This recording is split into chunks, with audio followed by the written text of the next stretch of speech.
Well, Houston, we certainly have a problem there. Thank you so much for dropping by and joining me from the Sunshine State of Emergency, as they call it, Miami. Our mayor has just been diagnosed. Well, he's tested positive for the virus. We're not going to mention the name. Crazy stuff. I seem to have a few internet issues today. I don't know what it is all about. I'm coming at you at a fifth of the bandwidth that I usually come to, but I'm making a local recording of this in higher quality. So I'll put that on YouTube, not this exact feed of the stream. So if the stream keeps dropping out, which it looks like it's doing even at like 1 megabit now, it's it's one of those things. On YouTube, it'll hopefully look a little bit better. So there we go. Yes, the whole world is going ever so slightly nuts right now. I've just received a word from my nurse, so not her personally, but the health insurance company, or like the kind of nursing company that she works for. And she said, hey, if you have any issues, do get in touch with us, not with your local doctor's office. I guess that's interesting to hear. Also some symptoms of what that looks like, trouble breathing and the usual flu-like symptoms. And if you experience anything like that, call us and we'll see what happens. Yes, it is low res, Steve. That is exactly why. That's kind of the result of the low bandwidth. So yeah, that's just, let's just hope it doesn't drop out. I don't know what happened. Yesterday everything was fine. As of today, I've got a tenth of what I usually have available as a bandwidth. One of those things. Yes. Crazy how many things are affected, aren't they? I spoke yesterday with a friend of mine who is working in television, similar job that I used to do. That's how we kept in contact. He's still in London. And he says, he's building up a narration career at ACX right now. And he said, well, I might as well put a little bit of time into doing good voice samples and all that. I've got nothing else to do. All the major sport events have been cancelled, which is what he would have been dealing with. It's one of those things. Crazy. I think all we can do is just stay calm and really just focus on what we're doing and rejoice in art, I say. That's what I'm thinking we should do. Oh, by the way, also, I've got some building works, of course, next door going on, just on top of all that. So we'll just have to browse through all that. Me too, Rod. I wonder, the aisles in the supermarket that I work at, they're essentially empty when it comes to cleaning material like the Lysol and all that, and the toilet paper. I don't know why people are bulk buying toilet paper. I don't really understand that, but hey, bizarre, huh? So there we go. I'm glad Instacart are still delivering though. I'll have to go and see what the state is on Sunday. And if I don't like what I see, well, see what happens then. I've got 3 things planned. The first one today is that we're going to play more with the bank heist animation. We're very close to the end of all the dancing people being in the scene, so we need to set up the guys dancing who have just robbed the vault. We'll try that. And that's why, Rod, exactly, that's why. Which is nice, actually, Steve. I'm glad it's not quite affecting you in Australia. Let's just keep it that way, shall we? Maybe we'll just go and visit you there when the rest of the world's no longer usable. We'll just have to find a way in somehow, undetected. So bank heist project, of course, but there's 2 things I wanted to do just to touch on and then hopefully make a highlight out of, so that when Gorrmar joins us later, that he can rewatch it. It's how do you set up the angles on the feet on animate characters in DAZ Studio. So I'll just quickly do that. It's just going to take 5 minutes or so with a bit of explanation there. And then we can just, show Gorrmar how that works. And then the third thing is that I've promised yesterday the Mixamo animation packs that are available from the Epic for the Unreal Marketplace. So we'll go and quickly touch on those 2 things. It won't take long, and then we'll jump right into the Blender heist bank heist project. That's the plan. I've got DAZ Studio open here already. And so this is for Gorrmar. So this is now a few minutes in. There we go. This is for Gorrmar. We talked about yesterday that he has trouble adjusting the feet on walk animations. And the reason why there may be a bit of trouble is that usually the walk animations are made for feet that are flat. But most of the outfits we get, especially for women, have high heels on them. And as such, depending on how high the heel is, the foot is always twisted as soon as you put the whole outfit on. So what I've done here is to have Whoops, this is a character. This is actually, there we go. It's not the right computer that was on here. So this is Alexandra. She's a Genesis 8 character, and her feet are flat on the ground. And she's got an outfit on here that is the autumnal outfit for Genesis 8 female. And I've not done anything else. I just put that outfit on, and she's flat on the ground.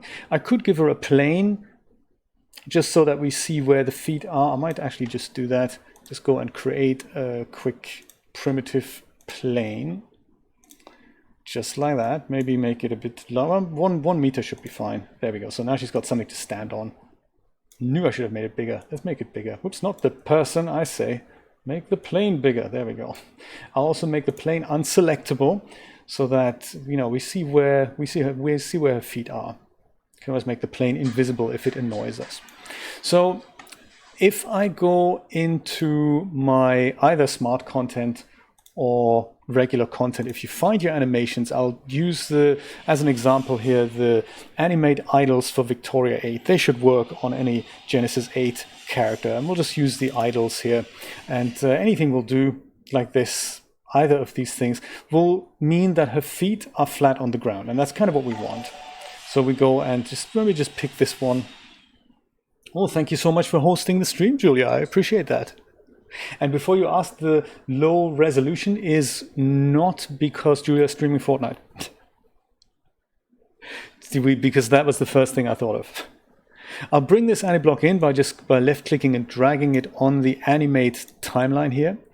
And now if I hit press play, everything is hunky-dory. Feet are staying on the ground and she's idling around, and it's all, you know, it's all groovy. Kind of what we want, kind of what we expect. And I will leave it like that, but I'll just put the playhead on the first frame. I'll select Alexandra and go back to my outfit that I had picked, the autumnal outfit. And in this case, I didn't put the whole outfit on. So I didn't use this thing. I didn't use the whole outfit. I used just this and the leggings. And as a result, she doesn't wear the shoes that also adjust her pose. But if I do that, if I bring in the boots with Alexandra selected, then watch what happens to her feet. They now sink into the ground. And the Aniblock still works, but it looks super awkward because the Aniblock tries to uncorrect the high heel foot pose, and that's kind of, you know, it's just how it works really. But the cool thing is that they have thought about this and thought, hey, what we need to do is have some kind of an overall adjustment value that we can put in there, that once you figure out what that value needs to be, that is going to be corrected, and she's just going to have the whole idle value with just, you know, with corrected feet. And that is precisely what they've done, namely with this little value here. In the animate timeline, they've got this here, and they call that the foot offset. It's more specifically, really, it's the heel offset. And when you click on that, little thing pops up, and that lets you adjust the high heel rotation offset in degrees.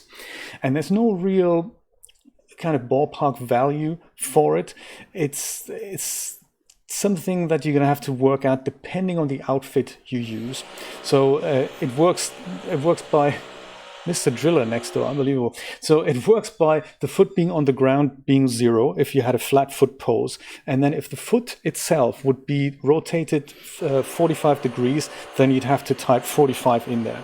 But that's kind of harsh. So this would be 90, this is 45, this is 0, and then there's anything and everything in between. Literally depends on how high your heel is. So let me go and just try a value here, and I'll just go and say 20. You don't even have to say done while you're fiddling. So 20, maybe it's 25, maybe it's 30. It really depends. I think maybe 25 might work. It might still be too much. I'll just use that and have a look what my feet now look like on the ground. So there, it's not entirely perfect, and don't worry about the toes poking through. That'll be eradicated with smoothing modifiers as soon as the pose is kind of still, I would imagine. Let's ignore that for now, and that should do the trick. That should kind of get you there. And sometimes it doesn't work absolutely perfect, but that's as good as it gets with animate, with kind of clothing that is clothing that literally fits every character. So the reason why this doesn't work perfect is because the animation wasn't made with the shoes in mind. So she is kind of, the whole pose was generated with her standing flat-footed on the ground, and she wouldn't really do this with her foot. She wouldn't bend it inwards, because you wouldn't do that. She would, in this case, she would literally bend this part, not that part, and that whole thing would be straight. But it's not how the anti-block was built. Generic anti-blocks. But yes, that is what you need to do. You need to click this little foot offset icon and type in a value that's appropriate for your clothing, Gorrmar. I hope that explains it. I hope you can make your animate 2 a good investment, and I hope it's going to work for you. There we go. Let me just quickly catch up on the chat. I just want to get this out of the way, and then we can move on to merrier things. Well, not that this wasn't merry, you know what I mean.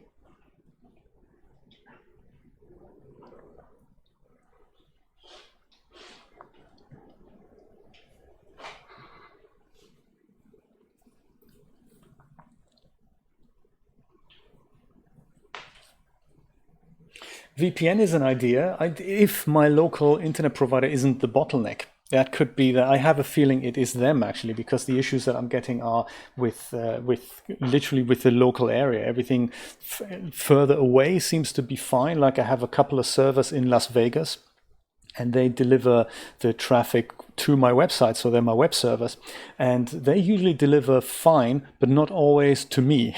And but when I log into them, then I can see that they're actually working fine, kind of locally and even internationally. I've had VPNs in Europe that I can, well, actually servers in Europe that I could log into, and I could see them fine in Europe, but not here with my local internet connection, which is kind of, that's crazy stuff. But I will keep an eye on it. I have checked. This is the only provider that I can use. I was thinking of going to one of the other people, Xfinity, and they don't provide service in my area, sadly. So, or into this house, let's say. It's not the area, it's the house that's kind of, it's all set up for Atlantic broadband here. Oh yeah, so this is number 2, item number 2 on the agenda. This is this is for Ralf, by the way. Christina, I hope Ralf is there. If you are Ralf, thank you so much for watching. Always nice to have you. This is the animations from the Unreal Marketplace that I've mentioned yesterday. There's always 3 things for the month. They have little packets. Sometimes there's something you're looking for, oftentimes they're not.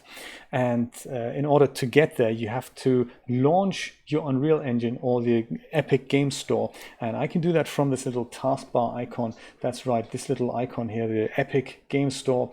If I go and right click on this, then I can find this context menu, which either gets me into the regular store, so this is the game store, or into the home store, or I can launch directly into the Unreal Engine. So there's not really that big a difference between what you do. If you like to do Unreal Engine, then obviously click this. But the real difference, I just wanted to show you this, is that it gets you straight to this tab. So it all opens this application, but because the core target audience are gamers, it gets you to the home screen, and that shows you a bunch of games, including free games that are about to come out, like the Stanley Parable is going to be free on the Epic Store, I believe, next week. Very interesting.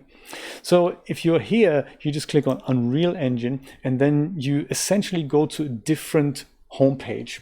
I now see why my internet is a little bit slower than I recall it. So that's probably why my internet connection is degraded, as they say. So there we go. Well, awesome, Ralf, great.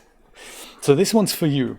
Once you're here, so you get to this tab literally by clicking onto that little, oops, not that, I'm so sorry, onto this little icon here in the bottom right, right click, and then hit on Unreal Engine. Hit on Unreal Engine rather, and that gets you to that tab. I accidentally clicked the NVIDIA icon, which is what I didn't mean to do. I don't understand why you need to drill 6 months of the year. I don't really get that. What is there to be drilled and be noise made with? I don't get it. Anyway, so this is everything considering Unreal. So it usually gets you into here, into this first tab at the top here. That's news about Unreal and all that. Then there's your learning resources, and then there's the marketplace. So head to the marketplace. and that shows you all the products they have for sale. But right here at the bottom, it says free for the month. And that is what's usually this changes. So there are real products that are sometimes like this one. The Ability Pack costs usually $15, is now free just for the month of March. And the one thing I was going to recommend is this one here. I didn't actually buy that yet, but I will do 100% free, Phoenix Anim Pack 3. And those are little animations that you can hook up with your character. So they're all made for the default dude here, but of course you can retarget that, and it's like sitting down and then getting up and treading water and all these things. So that's one, you can either add that to your card or buy that now, and then it's just gonna adds it up into a card, and then you can check out individuals. So this is one I do recommend. And then the other one is something that's not on the front page. That is, you have to search for that. That's up here in the little search product box, and that you just search for Mixamo. That is what you search for. And then there's a few things. There's Mixamo Animation Retargeting, Mixamo Animation Pack, and several other things. So the second one down, Mixamo Animation Pack, that's the other one we want to add here. So click that, and that gets you to this. And that is essentially Mixamo having brought in characters from Mixamo with animations, and they are available as resources right from within Unreal. So you can add this as an asset to the project you're working on, this asset pack, and then get started with animations that way. And that's also free.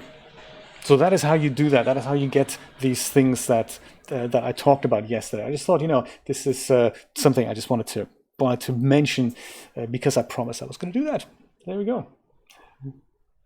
Indeed, that is exactly what I'm thinking. Like Brian said something similar the other day. There was a game for free on Steam that looked kind of interesting, a puzzle game in which, I don't know, humanity's died out and only the robots are there, and the robots are trying to find out, hey, how did this happen? And Brian said, I might get this, the price is right, because it was free. And I appreciate that. That's exactly right. If it's free, let's go get it. That's that. 2 items off the agenda. We're not going to use Unreal Engine today. So I'll close that right down. So in regards to picture quality, I guess you can at least see me, right? Even if it's a little bit pixelated, you can. Even if we hear Mr. Driller in the background, it's kind of, at least we can communicate. I like that. So let's go and start Blender 2.82 and finish off the setup for the animations we started with yesterday, which was a huge product. I hadn't anticipated how much headache the thing actually caused me, because it was just such a it required so much attention to detail and so much thinking outside the box to make that happen. But I believe once I'm done with it, it'll be worth it. And I want to show you the whole process, including editing to music. So I'm hoping we can do all that in the stream. Good to know. Good to know you can see me fine. That's good. This was the last one that we had. No, actually, I think we left it at 2. I think Bank Heist 3 is something I played around with yesterday that didn't quite work. Or was it 3? Actually, it was 3, wasn't it? Let's open 3. Let's open 3 and see where we go. I had a slight go yesterday with setting up my cameras, and that didn't quite work out so well. Yeah, I think that might actually be my trial that didn't go so well. So we need to do that anyway. But I've got the front, the bank people at the bystanders. Let me go open number 2. I believe it was actually number 2 that I left you with yesterday.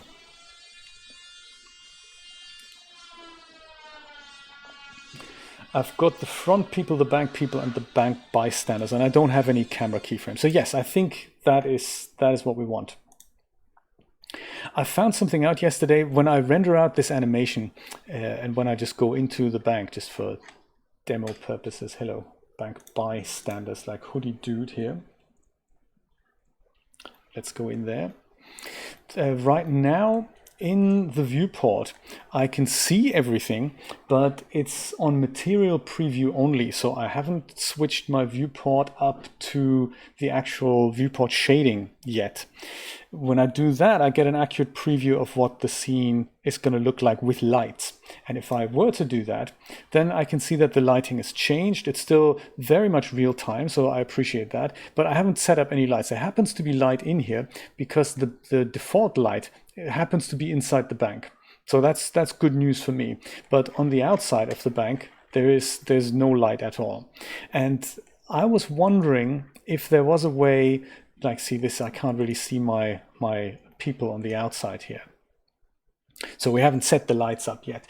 So I was wondering if there is a way to render this type of style for me, just so before I set up the lights, can I see how the animation works? And I have worked it out and written a little article about that on my website to remind me how to do it.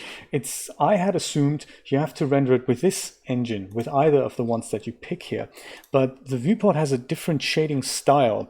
And the good news is there is a way to render in these dimensions here with whatever you're seeing in the viewport currently. So no matter what that is, if it's wireframe, or if it's a flat shaded, no color thing, or material preview, or in fact the render preview.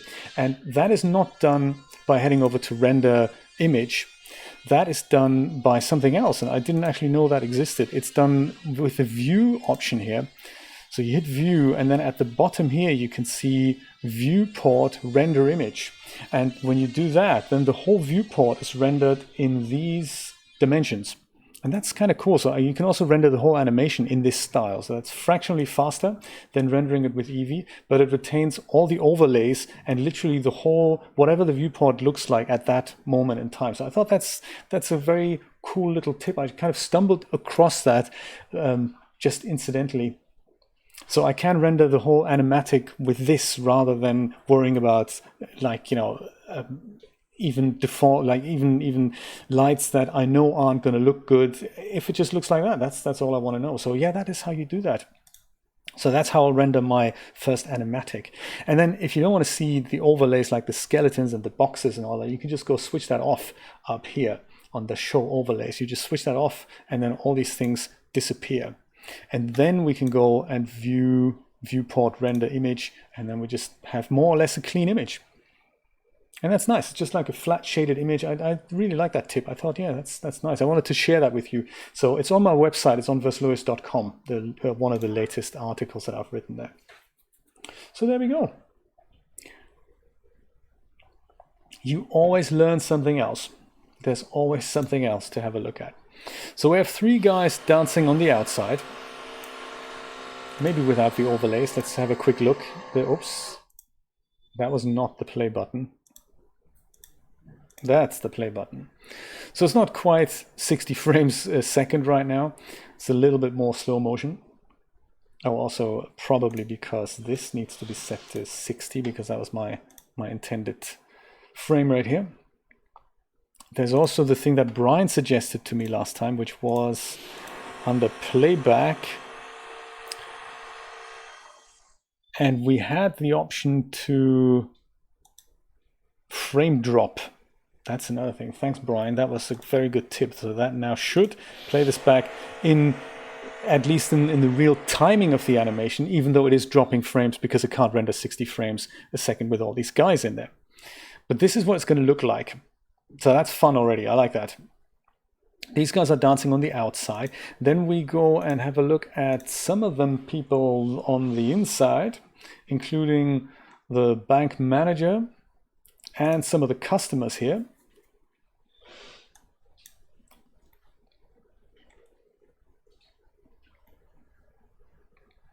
So that works well too. It's a lot of work that's gone in there. And I put one other guy opposite this guy, so we have literally lots of people dancing now. He's the bank manager. Looks like NatWest bank manager. It's the bank I used to bank with. Oh man, and it's just you never run out of things to learn in Blender. There's so many just whole different sections to it that you think, what else is possible? So they really have thought this through, and I suppose it keeps growing all the time. So what I want to do today is set up the people in the background, which will be somewhere in here. So I don't know if once we go through this with the camera, it will pass the, we'll pass the woman, the samba dancing woman here. So my intention is to have her dancing here. And we pan over these guys and we're going into this door here. That's my plan. I can also, I think I can go view navigation, fly navigation, no, walk navigation. Let's try that. So walk navigation, we're going through here then. And I'll try and go through somehow like this so that I can reveal the vault and then the people inside the vault. I'll see if somewhere here we may need another person doing something, because that's a bit of an empty room here. We want to focus on going in here. And I don't know how many people I can fit in here, but my plan is to try with 3. Have one guy over, man, that's uncool, isn't it? Shame it didn't just leave me there. I'm trying to put one guy here, one guy there, and then another guy here. And I'm thinking they could be police and FBI agents. Like female FBI agent can come back, I can just duplicate her, and we can probably even duplicate those guys, or like one of the guys, and just put them in here and use the same dance and just change the costume so that we give them a different skin color, different kind of shirt color, that sort of thing.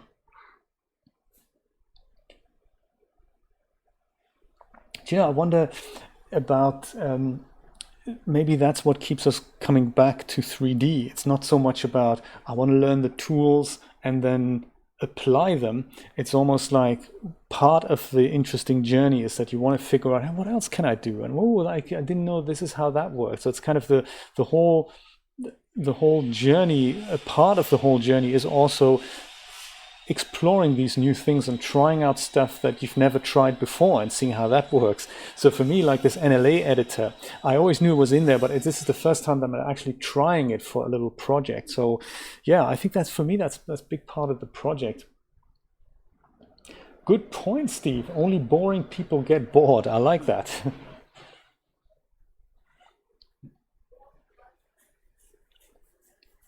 Oh, you mean this here? Wouldn't that be nice if I could just go duplicate that rod? I'll show you, I'll mail you the whole bag here. Should I do that? I'll just email you that bag with contents, because that's going to be too heavy to ship. But that, I think, you know, FedEx can throw that over your fence, no problem. So let's have a look at, I'll make the bank disappear and the bank people and the bank bystanders, and I'll focus on some of the front people. I've got 2 tech stuff collections here. I don't think I need that, do I? I can just go and delete that out of there. I didn't need that. And we have FBI girl, FBI guy, and SWAT guy. And SWAT guy, I think. SWAT guy.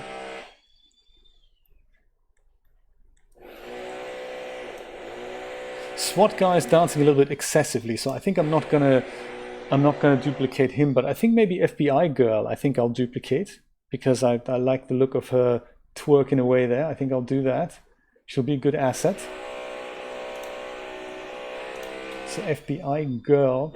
Christina, that's something I was this guy drilling, unbelievable. It's only going to be another 12 hours. That's cool. He finishes at around midnight, so it's going to be good. Then I can go to bed.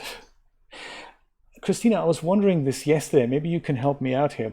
When I try to duplicate something that has a hierarchy, I'm not very successful with that unless I select everything in the hierarchy. Is there an easier way to do that?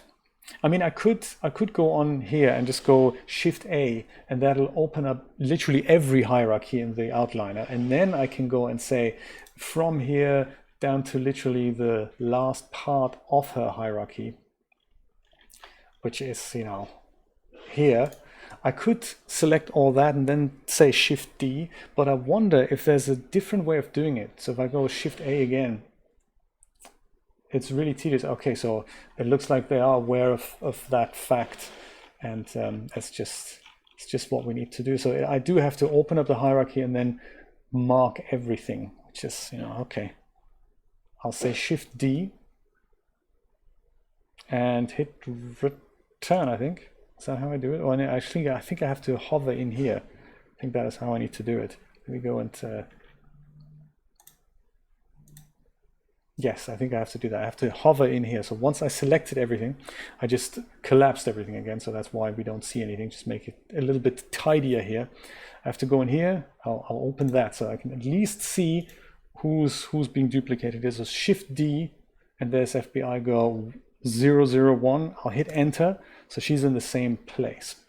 She's also in the same group and in the same empty and in the same collection. So I'm going to go and make a new collection. And I will call that. Oh, that's an idea. That's an idea.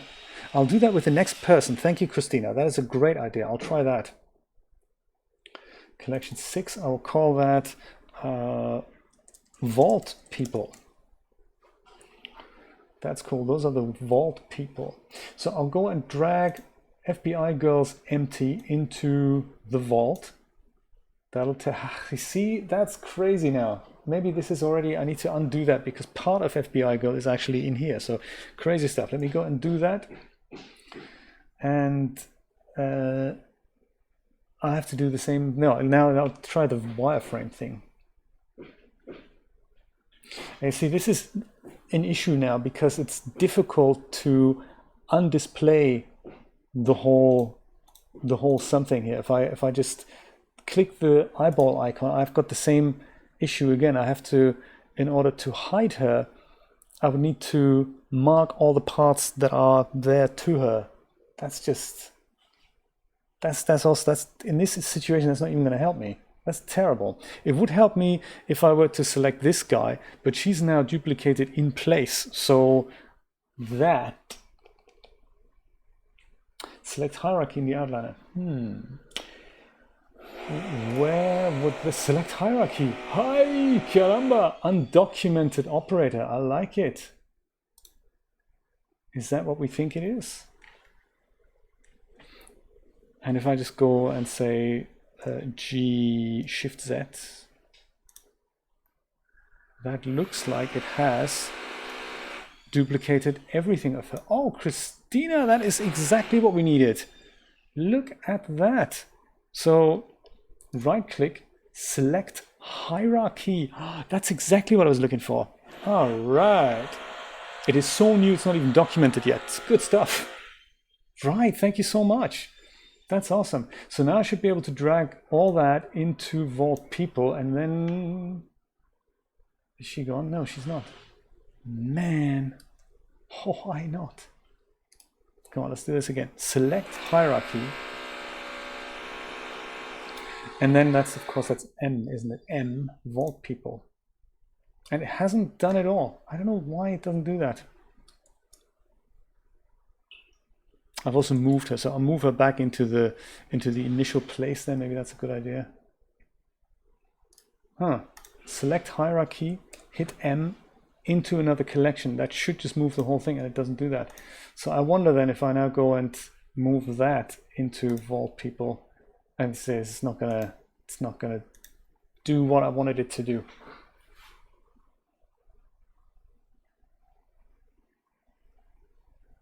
No, it's good. It's good to test that. So even though it does select, it appears to select the hierarchy, it doesn't actually then move it to another collection. That's a shame. That's a shame. We'll just have to bring in the girl again. If Blender is funny about duplicating things in its entirety with the whole hierarchy, we'll just have to do it We'll have to do it the old-fashioned way, I'm afraid. But at least I can do select hierarchy here and then go X delete. And then that's that. Okay, sorry FBI girl, we're gonna have to bring in someone else. So front people, I'll go and make those guys disappear as well. And let's put our playhead at the beginning of the animation and just bring in another FBI girl. That also saves us messing with the material. It'll be fine, it'll be fine. Now, can we remember where that all is? FBI girl was in bank heist animation, I believe. In characters. Female FBI agent. Okay, I've got my trusty animation import preset set up, so that should make the whole journey a bit easier. There she is, all screwed up. Clear transforms and go back into object mode. Let's give her a good outfit. And that's object mode, that's that. That comes down. And let's see what the second version looks like. A blonde FBI agent, not bad. There's also even blonder FBI agent. I'm not sure if that's the correct texture because it doesn't say FBI on the front anymore. Oh, actually, maybe it has to be 1. Yes, I think it has to be 1A. Oh, that's not it. That's a different texture altogether. Oh, that's the city texture. Oh, sorry. Is it this one? No, it's not.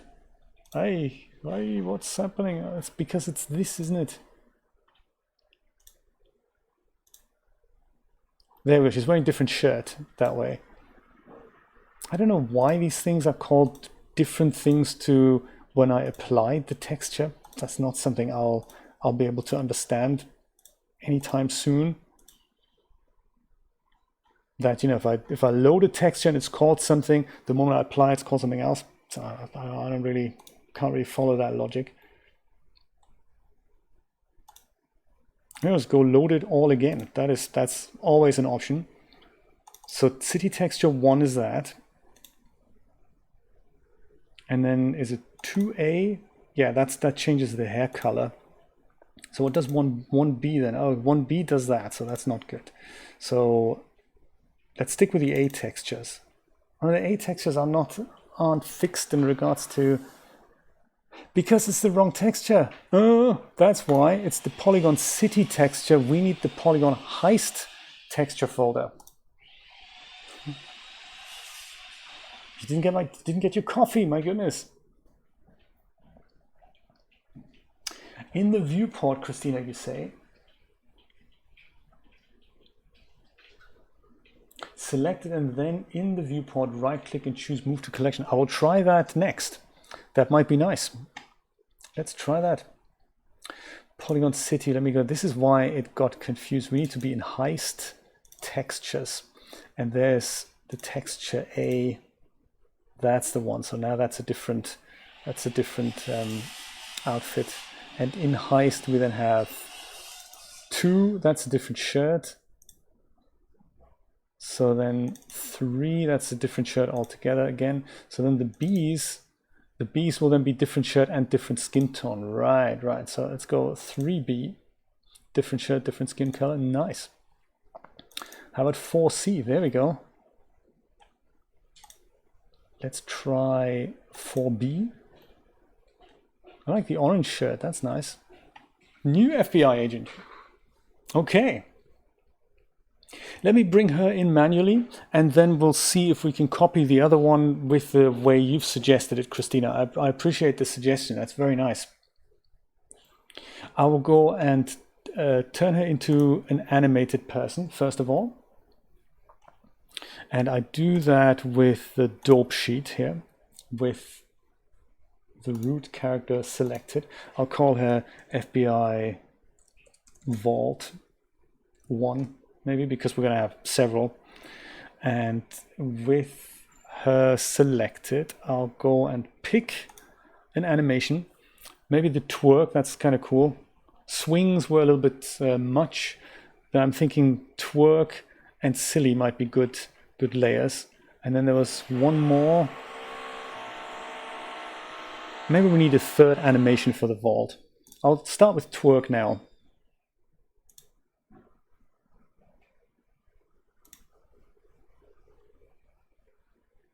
That's nice, because there's not a lot of room. I can't have the ones where they're moving around a lot. But let's use that and go push this down, the twerk. And that's her in a good spot there. Let's go and put an empty out here, just with the plain axis. And just like we learned yesterday, FBI vault 1 and then the empty, and then we go Control P. Parent that is now, has that made sense? Did you pay attention? I selected the empty last and it did the opposite of what we saw yesterday. Unfreaking cool, man. So FBI first, then the empty. I say Control P, I do that, and now it has done it. That's crazy stuff. I give up. That's cool. FBI girl 2, I'll call it. And now I need to, they were kind of like a triangle shaped there. So if one's there, I'll move her just back for now. So G, Y, just move her back. And let me try and bring the other girl from the front into the back room as well. So bring the front people back. Front dancers, FBI girl. She is here. And let's see if that works. So select the whole hierarchy. And now we can go Shift D and just select, hoping that this, is this all still selected? No, it isn't, is it? I have to go and select this hierarchy again. Maybe this is now selected, I hope. And from here, I can now try and say M to vault people. No, it's leaving some kind of residue behind here. I don't know what that is. That's just the empty, isn't it? But why is there residual empty behind? Because it has also copied the empty, I guess. So what happens if we select that and go G Shift Z? It looks like it has copied all of it. Perhaps there's nothing to worry about. It's just that this is kind of a thing that just lurks around, and it's what is it, you know? Is it because that's still parented to the other empty? They should get together, shouldn't they, Steve? I like it.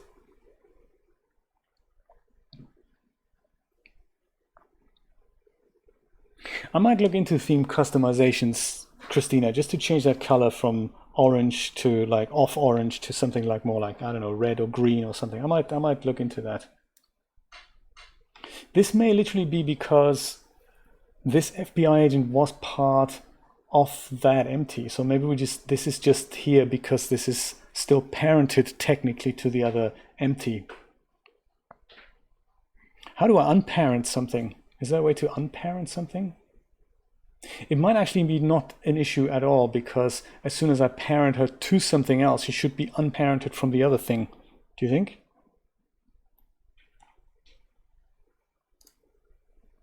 I'll select that hierarchy again, just move her over to that spot there. So G, Shift Z, and just move her kind of over here.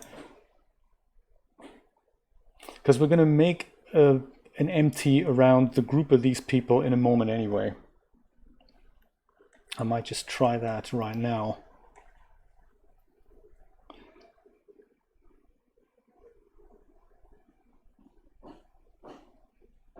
Oh, okay, so P, or okay, Control P rather.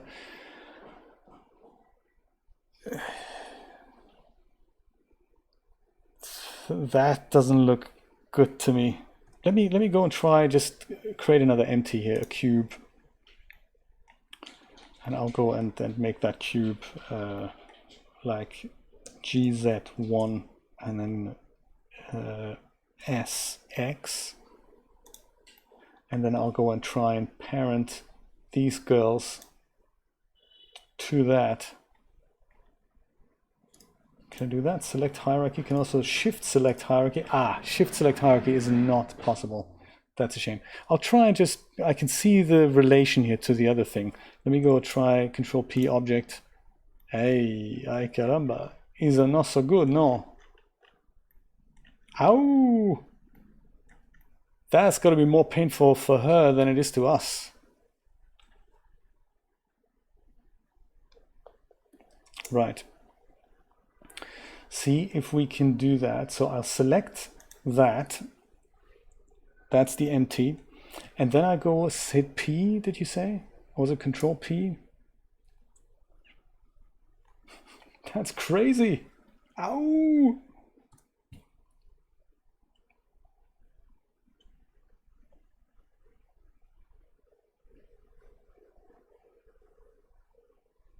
Clear parent. I don't, when I press P, nothing comes up. Or do I have to select both of these? Select the girl and then, that's probably what I have to do, isn't it? This and then select the other front dancers. Just P, nah. Probably, do I have to select both? You see P, now P doesn't work. Just that empty. Well, actually it's this empty, isn't it? Hit P, nothing works, nothing happens. Sorry. Oh, it's right click now. Okay, so right click, but only on, so I can go and right click on this thing now and say parent,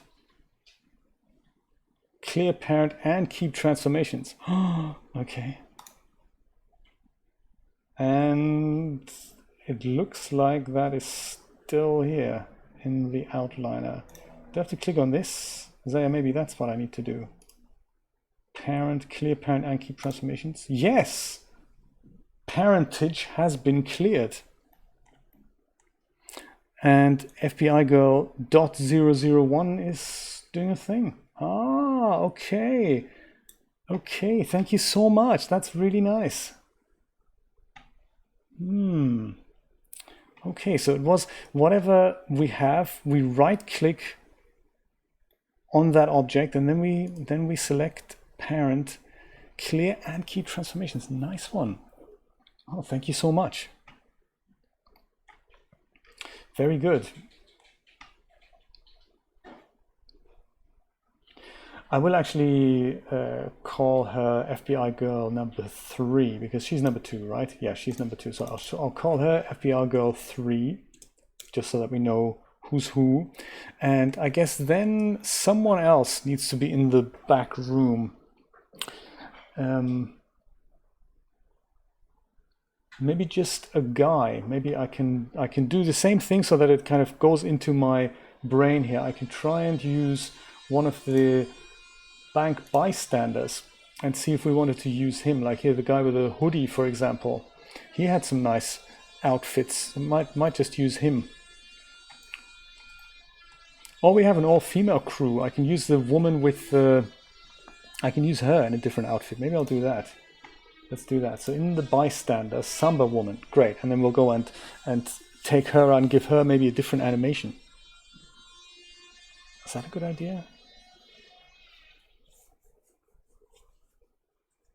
We'll use hoodie guy. Let's use hoodie guy. Hoodie guy. So thank you so much for hosting the stream, Steve. I appreciate that. Very nice of you.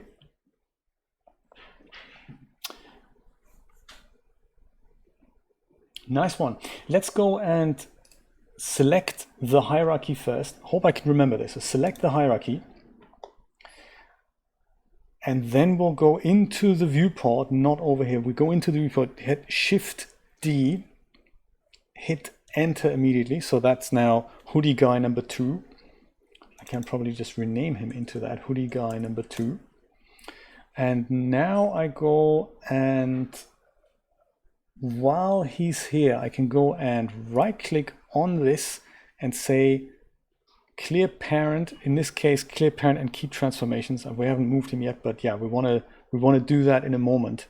So I can just go and do that. That'll take him out of the parentage. Oh, he wasn't parented to begin with. Oh, he was easy. I didn't parent these guys. Oh, that's okay.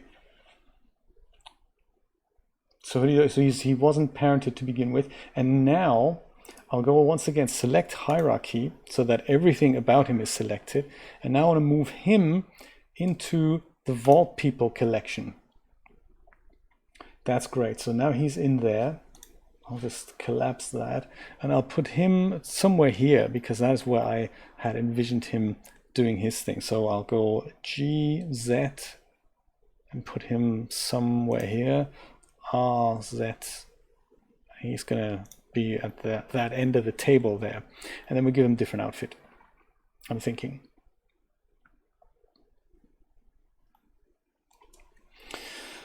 So cool. That's that. He needs to, all these guys need to go into the empty now. So I hope I can go and select all of them and then select the empty, which is now orange. Is that correct? Is that what we want? I think. Control P into the empty I made earlier, and that has done all that. That's perfect. I'll call those guys Vault Group because then it allows me to move the whole thing easier into the back room. Okay, bank bystanders disappear. Bank reappears. Screencast keys. I don't even know if they're installed, I'm afraid, Steve. I don't know where or how or anything really about screencast keys. But let me try. Help me out here. Maybe we can work it out together. So edit preferences, screencast keys. And then there's an add-ons. Screencast keys. I don't even have them, I'm afraid. These can probably be missing script files. Let's go and undo that. I don't think I have the screencast key, Steve. If you send me a link, I can maybe work out how to add them in there.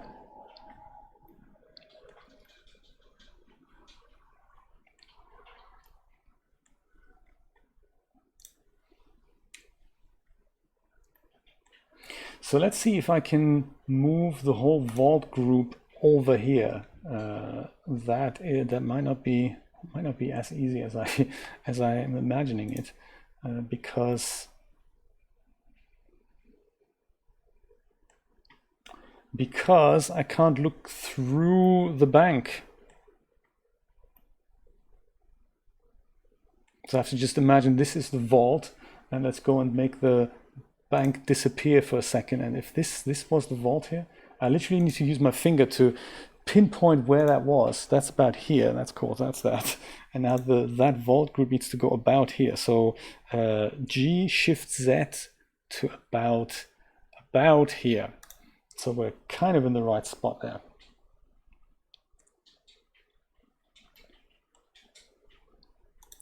Bring the bank back. Oh, that's the bank.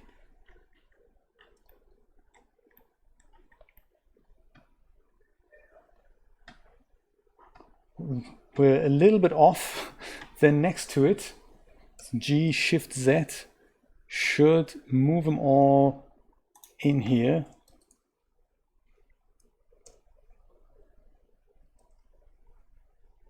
Huh.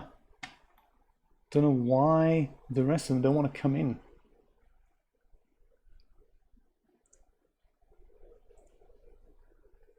Yeah, it only moves along one axis, but not along. Oh, there we go.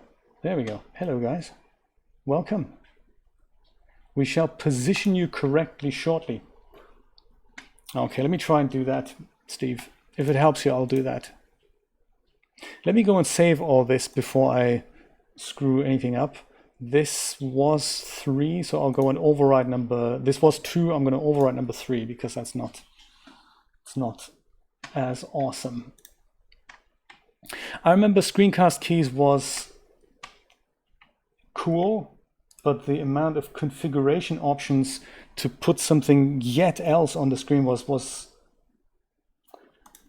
off-putting to me. I felt I needed to spend a lot of time in the... This was my upload speed here. This was the best upload speed I got. The previous one was 0.5. That was not so good.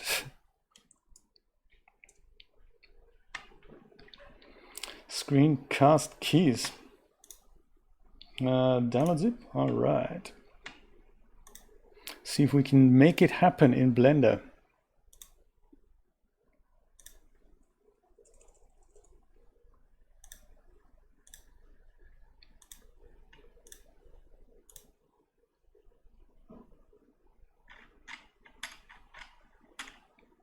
That's it. Success or failure message would be greatly appreciated, but I guess we can't have everything.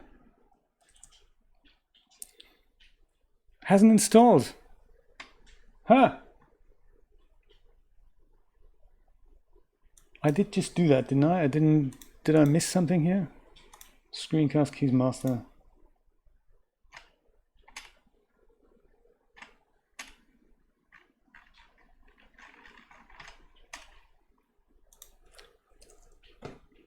Sorry, can't work it out. I may work on it for next time. It looks like something that's not doable in 5 minutes, so sorry, Steve. Maybe next time.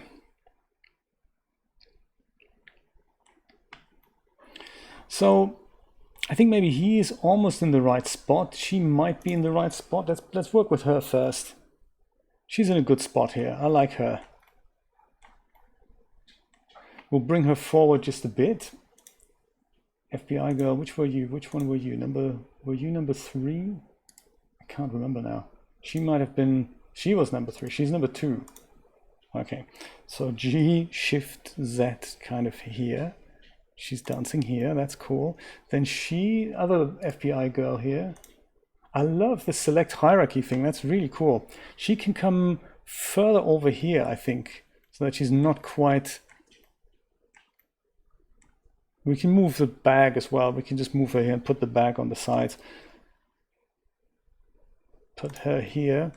I just don't want her to intersect with the bag here. Yeah, so we'll go and select the bag, maybe G, Shift, Z, and I'll put that here.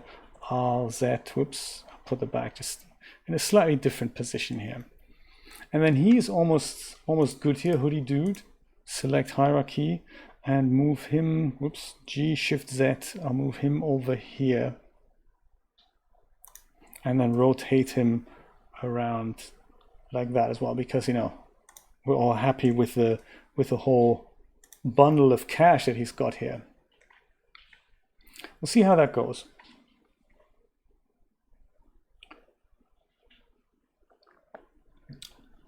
Ah, what a shame, Christina. That is one big downfall about Twitch, isn't it? The whole chat thing. Yeah. You know, I don't know, maybe one day we'll go back to Mixer. Like today is one of those days where I'm thinking, hey, totally not possible. And it shows that it's good to have something as solid as Twitch that even displays a usable picture on a relatively low upload speed. So that's really cool. But yeah, me too, Dreamlab. I hate internet troubles as well. And also the fact that you can't, that there's no, what do you go with? You know, what is it that if you're unhappy with provider A, there's no real second provider. They all use the same infrastructure. You build by someone else. It's like going to a different electricity provider. They're not putting a second cable into your house. That's kind of what I'm looking for. If I wanted to have enterprise business class internet, you know, how would I even go about doing that? Satellite internet, maybe? Screencast keys. Christina, screencast keys. Steve wanted me to add screencast keys on the display. I've tried, failed, tried again, failed again. I said I'll do it for next time. I think she can hear number 2 girl. Maybe she can go further over here and also be slightly rotated still. Like that.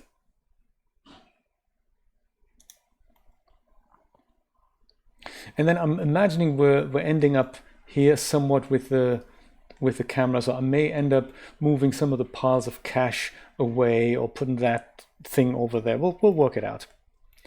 I say let's go and save this thing quickly. Whoops. And then give him a different outfit, because we've seen this guy on the inside already. So perhaps just a different hat, different skin color, that sort of thing.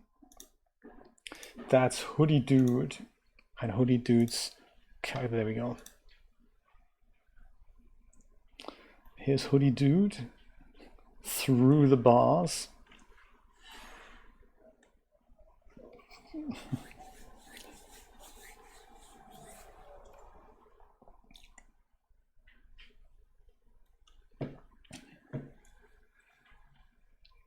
Well, those were the dial-up days, Streamlab.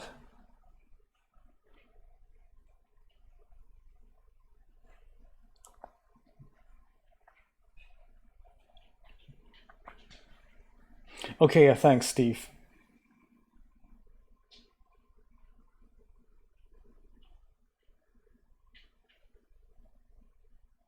Post the link in the chat as well, Christina, like on Discord maybe, then I can have a choice of two. If there's more than one version of screencast keys, then let me know. Because I do remember looking at screencast keys, and it was just, it's no matter how hard I tried, it just didn't have, it didn't look pretty. I think that's what I'm trying to say. It worked, but it was just, it was just one of those things that if you had 4 different viewports, you'd see them 4 different times, and they were all this. I never really liked the screencast keys. I see them being very functional, but I've not found that version great. But if you have a second one, then yeah, let me know. It would be nice to see what keys I'm pressing when. It would make the stream a better place as such. So Polygon City texture, let's try A. That's just a different skin color. So the A's are skin colors. Let's try the numbers. That's a different hat.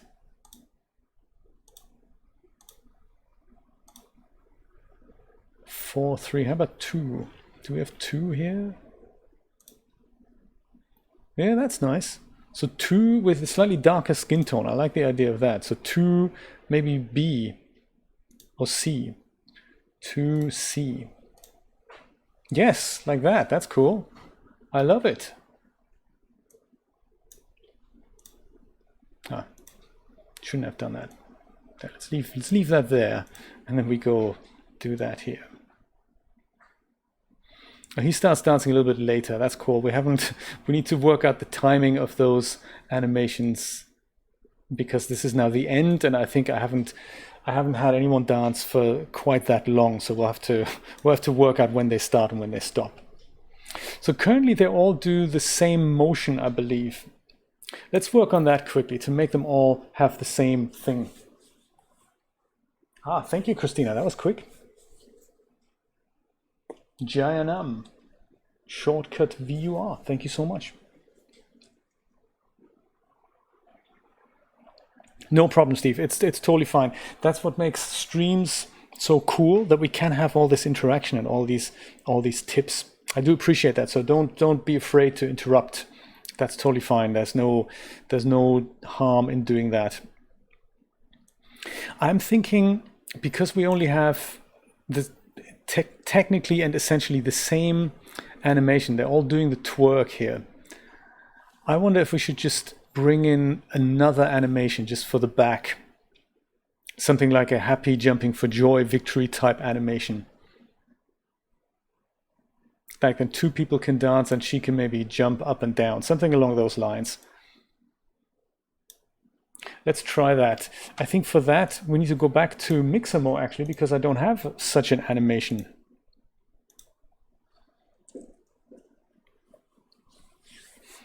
Yes, because then there's currently, I think we have 9 people, then there's 12 now in total. There's quite a lot of people. So we only have 5 animation, but 12 people. So it's now showing that it's noticeably repeating itself. We still have FBI agent here. That's very cool. Zumba, let's try that. Zumba. Do we have Zumba? Roomba dancing. Well, Roomba dancing would work. Yeah, that's close. Let's do Roomba. I like that. While we're here, let's do 2 animations. With skin, there we go. That's good. That's good. Roomba dancing. Any other suggestions?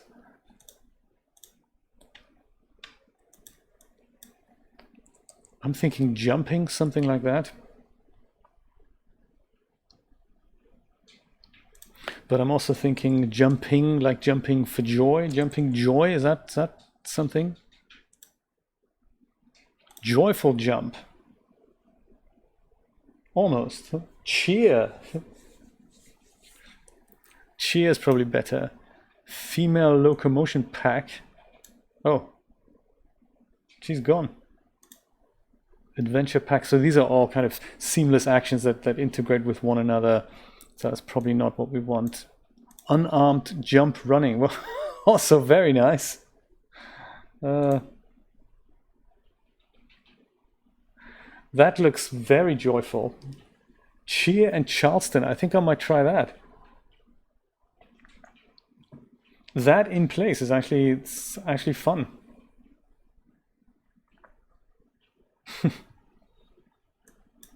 Let's try cheer.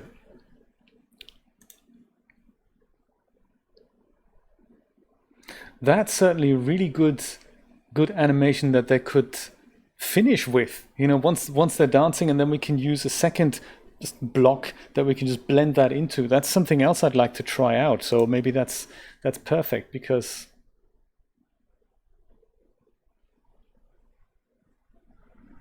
I think this definitely this is going to go into the repertoire.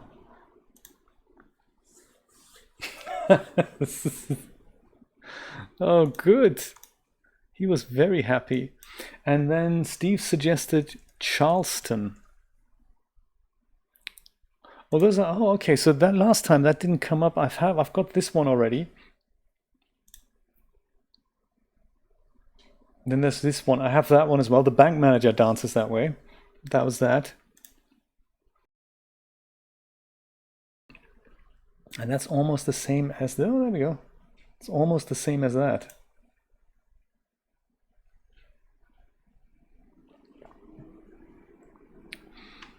Okay, good. So I think we've got the 2, and they can end up with the cheering. I like that they all start dancing when we go in there, and then towards the end of the animation, we can have them all start cheering and blending that anti-block in. If we can make that work, that'd be really cool. Okay, you stop. I'm actually going to close this, because same as the speed test, because there is a bit of memory consumption on these viewports. Oops. All right. So we've saved it here. We've got these 3 guys in there. I'll go and make the bank and the staff, and in fact the vault people, disappear for now. And I'll do a bit of reorganizing as well, don't I? That's the other thing I needed to do. Just so that the animations are in the correct place and they're named properly. So we've downloaded them right into the downloads folder. And so we have cheering and Roomba dancing. So those are good. Then in bank heist animation, I'll put that. Roomba dancing goes into here. And cheering, so that's perfect. They can just be, that's just them in the right place now. And I'll go and import both of these just with that FBI agent that it came with, and then I'll stash the blocks, and then we'll apply them to the relevant people. All is gone. Import FBX, bank heist animations, Roomba dancing, and I've got all my animation imports here ready to rock.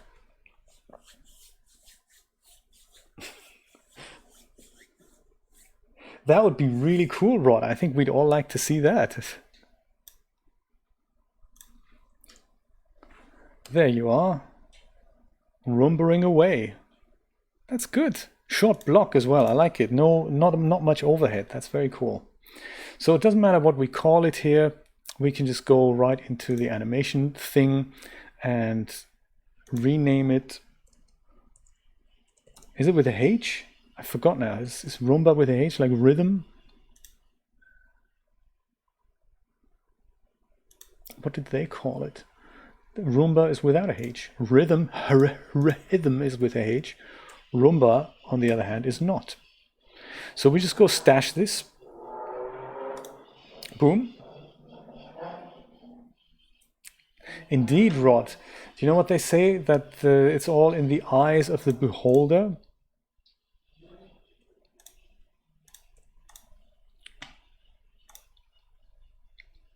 Import cheering. All right, woohoo! I love the cheering at the end. That's going to be great. Also a short block, less than 200 frames. Very nice.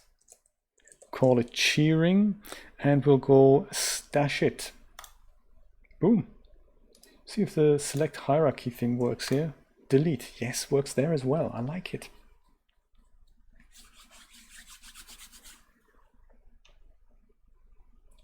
When I get a message on Discord, it pops up in several different places. Sometimes that's just a lot. Okay, so we go and bring back the vault people. Let's focus on the vault group now that we've got them in their right spaces here. And see, we said that the first 500 to 1,000 frames is actually up until 2,000 something is the outside bit. Then from there to about 4,000 is the bank managerial bits. So from, let's say from 3,500 to the end, we need these guys dancing. And then for the last kind of 1,000 frames, we want them to start cheering, I guess. Or for the first, like for the last 1,000 frames, we want them cheering. So from about here to about 5,000, we want them dancing, all of them. And then up until the end, we want them cheering, just as a rough timing there, that they end on the cheering. Let's see if we can make that happen. So from 3,500, let's go and bring them into vision here. And for that, we need to actually be in the NLA editor now. I believe we needed to change one animation for one of the people. Let me just go and put that timing in place, and then we can hopefully change things from there. So from 3,500 to 5,000. So we've got, who do you get? The root nodes are called something different than my empty. So let me try and line that up. You see these things here? So I have FBI Vault 1, Female 001, and Hoodie Guy 001. Those are the things that are actually the skeleton, and they're not in line with what I've got here. So let me see if I can at least rename these things. So Hoodie Guy 002, I'll just call that, I'll just abbreviate that so that the skeleton's called something similar. So call it FBI Female 3, and then this is also FBI Female 2, just so that that we know what we're talking about here. So let's start with FBI Female here. We're going to go and, oh, that's not what I meant. Have I just lost that name there? Oh yeah, no, cool. So I'll just select this block here, and then I'll start putting that into about here. And she's doing that dance. Maybe we want her to do the Roomba dance actually. Let's do two of these guys do the Roomba dance. We're going to delete that strip, and we're going to delete that strip on Hoodie Guy. And we're going to have the Hoodie Guy and her do the Roomba dance we just imported. Let's do that. I think we'll do that. And they're going to do it slightly offset so that we can't quite see it's the same block. So I'll go back to the dope sheet. Make sure FBI girl number 2 is selected here. And we do that in the action editor, I believe. Pick our Roomba block. That's that. Now the girl Roombas instead of the other girl who twerks. I think that's going to be nice. And we're going to push that down. Boom, perfect.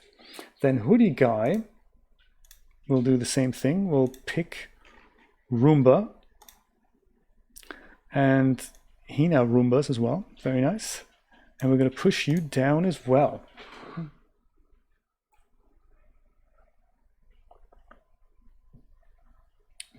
Good question, Rod. What would you like to do with Discord? So it's a good way to define what a project does, and just in broad strokes, do a bit of brainstorming around it. Why do I want this? What is it all about?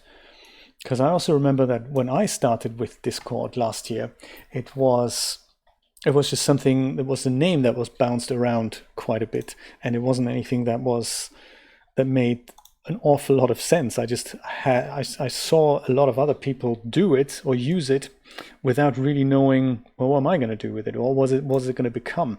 And I'm glad I did it though, because it looks like for us it's a great way to discuss, to keep this chat going, this connection going outside the streams. I think the streams are great and important for us to have a place to chill out and do some 3D brainstorming.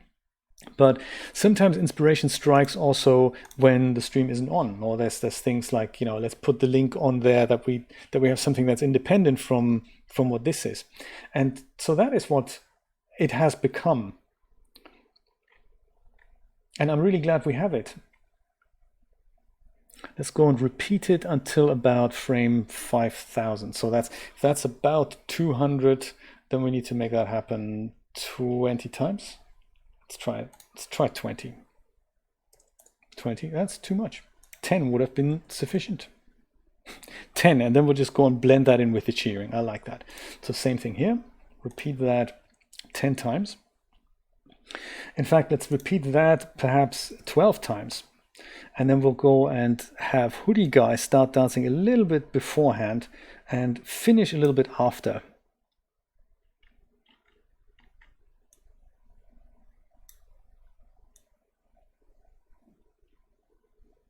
Yeah, I want him to be kind of offset there by that much. So when they're dancing together, you can't tell it's actually the same animation block. It's not completely synchronous. So that's cool. So I don't know about the animation blending now. Let's go and save this here, perhaps as another file. Do that, number 4.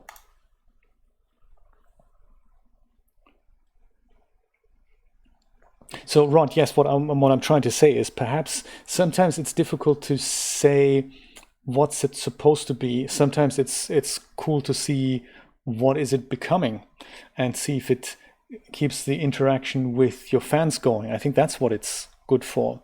But because right now that communication is kind of confined to renderosity, comments, and sometimes it's difficult to communicate there because like on renderosity, my experience is that I can leave a comment, but you can respond, but then I can't respond because renderosity says, hey, you've already commented on that image. And then that's difficult then to have a conversation. So that is a good way to extend your renderosity following on Discord then.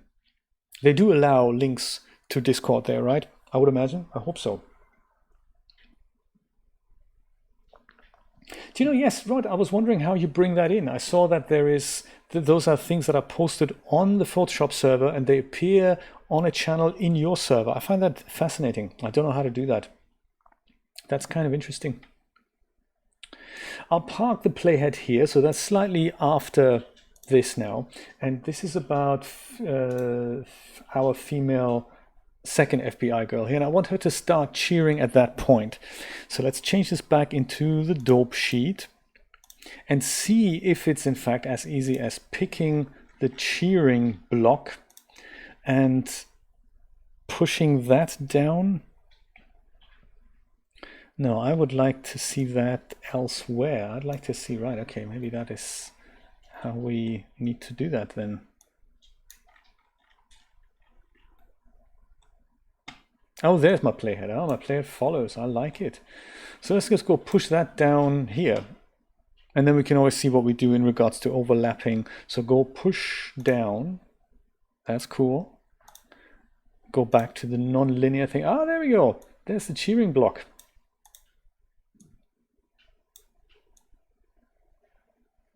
I don't know if I need a second track for that or if she goes, now it pops. So I need to probably overlap these two animations. Because right now it just pops from one to the other. We don't want to do that. We want to have that blend in. So I think what I need to do for that is I need to add another NLA track above selected. Is one selected? Can we do that? Add track above selected. Select an existing NLA track or an empty action line first. Yes, interesting. So how do I select an NLA track like that? Is that what does it?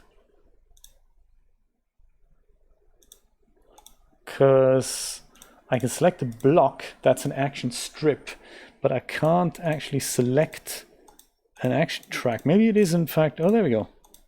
Is that how it works? It could well be selected now. It's one of those things that sees that I believe it's selected. This one is not selected. Ever so slightly impossible to see, but yeah. This looks like it's selected, isn't it? Let's see what happens if I go and say add track above selected. It works! Oh my god, I'm cheering. That's great. Now can I move one block from one track to another? I can! Of course I can! It's Blender, man! Of course I can! And now this still pops. Hey, that's not cool. I wonder if there's a way to transition things then. Maybe an overlay isn't actually what I need. I could maybe just do with an overlay something like a transition. Is that possible? Start editing, duplicate, swap strips. Ah, very cool. It does hurt my brain as well, Steve. It's yeah, I mean, I mentioned that earlier when I did this whole setup yesterday. I did have a headache afterwards, and that's just, you have to think on so many levels, and this whole NLA thing is completely new to me. So I don't there's a lot that is just new, and you have to think on so many levels. I've seen screenshots of literally drawings. I believe that would have been inside an NLA track where things literally one fades in or out, and one, there's one fades out, one fades in, and you kind of overlap them, and that makes this whole popping doesn't happen then. But how that works, see if we can work it out. Marker, select, view, add, transition. Could that be what we want?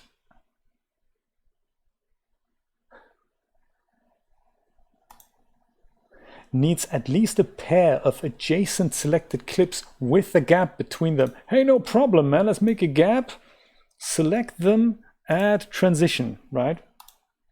Oh my god, did you see that? It put a transition in here. Blender. Oh my god. It is that easy. And now she's dancing. At some point she's gonna go woo-hoo, and there's no pop or gap, there's no nothing. That is how you do that? That's so cool. That is just so cool, isn't it? Wow. Let's do the same thing with Roomba Guy. And we'll park the thing here at 5182. Wow. Let's try that out again. That's just so cool. Imagine the possibilities.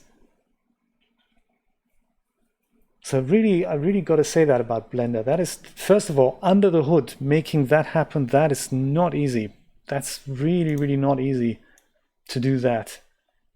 But then putting it into an interface that actually makes this makes sense. It's not easy to put something together that tells you, hey, this is what I like you to do.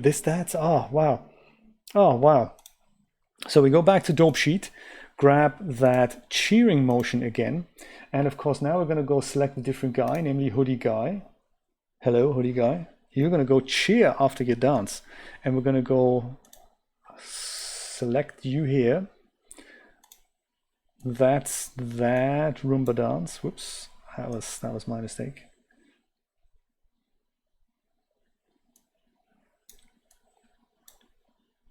The whole thing. Hey, what's happening?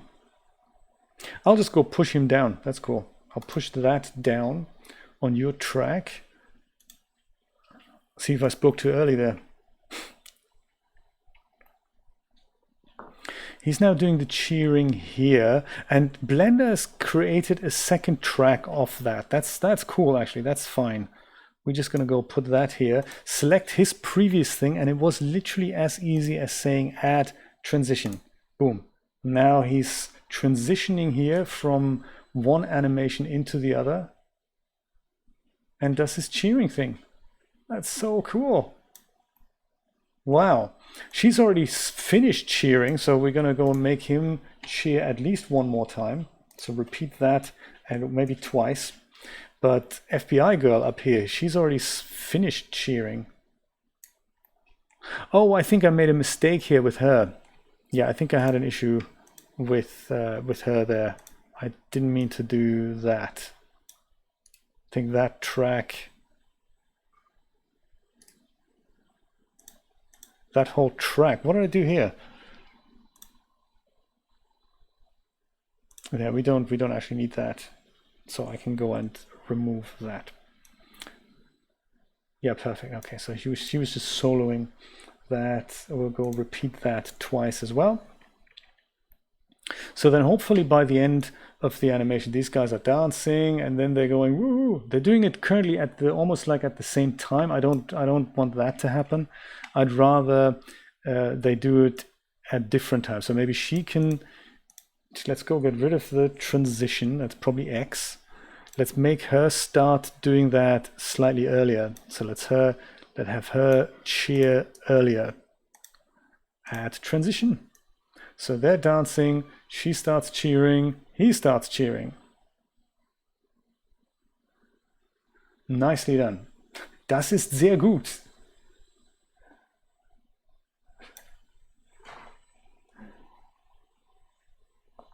Oh, Ralph, that is so nice of you to mention that. You know, very much appreciated. It is for Christina, it's rare to fall asleep, so I'm glad she does that. Did you just hook up her TPN? Is that how it worked? That's so cool. You should get your own Twitch account. That'd be awesome. Yeah, I remember when I was on TPN, it was like that for me too. When I didn't have enough sugar and the TPN started up, I would literally go into something almost akin to a coma there. So yeah, I very much understand what that's like.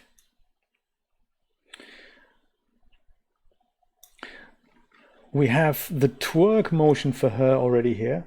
And now that I know that it's so easy to go and blend into something else, I wonder, should we have her cheer at the end as well, or shall we have her going with the twerk motion? So when it comes to the end, these guys are cheering. Perhaps she can go and start cheering as well. Or maybe she'll just keep dancing. Perhaps we'll do that. Yeah, she'll just keep dancing.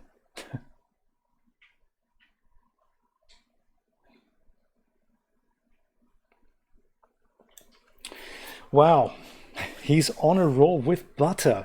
Wow, let's go and save this before something goes wrong. And just step back and admire the handiwork that we've got there. I think all we need to really do now is set up a rudimentary camera. That'll take some time. I think we can probably do that in the next half hour. Let's try that. And then we'll have a look at the animatic tomorrow. And then we'll spend some more time on lights. I don't think we can do lights today. But we can. I mean, let's see how it goes. See how fast we can do this camera tracking thing. So camera does take a while. That's sometimes it just, you know, I'll try and do it quick so that we go, and then they're cheering. Look at that. I'll try and do it quick so that we can have the basic positions ready. So I'm thinking I'll start with the left to right pans. We really need just a quick establisher. Left to right pans, reset up left to right pan, and then slow pan into the vault and the end. Those are only, that's not that difficult. But then getting it right and flowing right with the crash zooms that I had planned, that might be difficult. So let's see what we can do.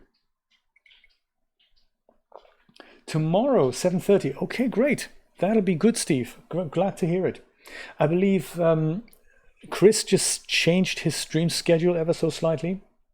So he will now go and not stream at 2 p.m. anymore, the 2 days he had. I believe Chris is now streaming 7 p.m. only. That's a good time to just remember. I think that's easy for my brain to remember. 7 p.m. could be that Chris is streaming. That's kind of how I remember it. Oh, wow. Good stuff. Bye, Ralph. Thank you so much for dropping by, and sweet dreams, Christina, should you rewatch the stream later. Good stuff. Oh, Christina sleeping that's good. That's good. It doesn't often happen. Let's switch on all the people. Bank bystanders, bank people, front people. So many people. There they all are. And we need our camera to reveal them all. And then if we were to cut in close to people individually, we'll do that in a second pass. So right now I'll just go and make sure I'll show group 1, group 2, and group 3 if and when we have planned that. Start with the front dancers here. And we'll switch on the bank. There's the bank. I might not worry about the establishing shot either. My text stuff is in here, so I'll go and select the camera. Actually, what's the camera seeing? Camera seeing that. Lock camera to view. That's important so that you see this little outline here, not so much the yellow outline, but the red one. The yellow one is when you select the camera. If you've got something else selected, either the people or whatnot, an empty or whatnot, then that yellow isn't there. During that time, you can zoom in or out. But if you open that window here with the N key, then under view, you'll see this little thing, which is lock camera to view. And you get into this, by the way, if you're not familiar with Blender, if you're seeing something like this and you want to look through your camera at this moment in time here, you press the 0 button on your numpad. This is where the screencast keys would really come in handy. But as soon as you do something like this, you're off that again. So just so you know, camera animation basics. If you move your viewport around, you don't see the dotted line around it anymore. The moment you press 0 on the numpad, you see this. But then if you wanted to manipulate the viewport behind it while with the camera acknowledging those changes, you have to click this thing here, lock camera to view. That's on the panel that opens with N, and then under the view tab, and then that's that. And now if I do that, I can see that my camera frame stays the same, and this is now what my camera sees at this moment in time. So I'm going to go and select one of the guys here. In fact, probably just the whole thing. And I'd like something like that. From here to there, just a slow thing. I think that was a good idea. Just frame up the middle guy and just rotate around that. Actually, no, it's probably a good idea to frame up this whole thing. Just zoom in a bit and then just go from here to there. And while we're doing that, we can always then go and set keyframes so that we can cut close to these guys. Might even go a bit fuller on here. So from here to about there with the slight pan over to here. Yeah, that should be doable. He says.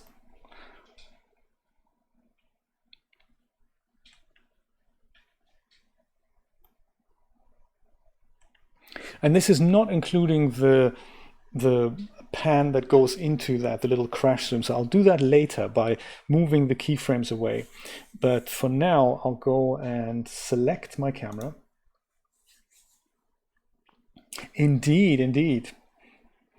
And I'm imagining this roughly to take around like the first third. So I suppose with the 500 frame setup, this is going to last from about 500 to, from the beginning to about 2000. So we'll go and just keep those as rough estimations, and we can always move keyframes.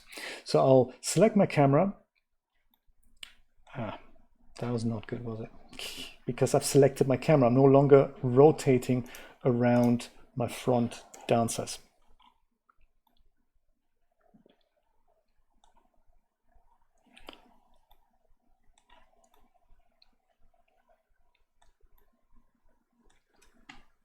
But I have to select the camera because then I can go and select this little object properties thing. So I can go hit a keyframe there. And I do that with the selected object hitting I. And I want to do this on both the location and rotation. So my end of this, I'll just say is 2000, just roughly. And now I'll go and reposition my camera. So I'll go and select the front dancers again. And at that point, I'd like to be here.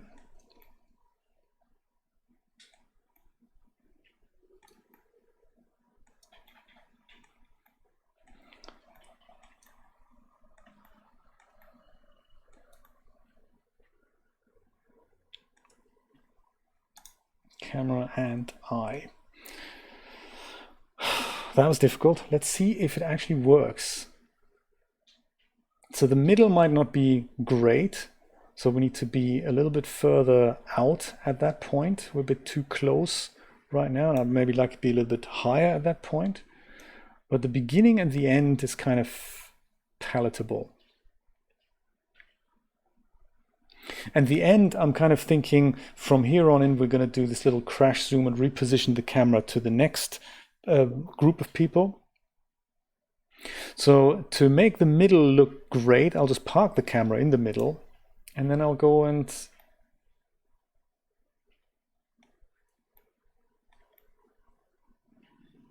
frame up the people and go and put another keyframe there. Now we have this and that, and now we're ready to go inside.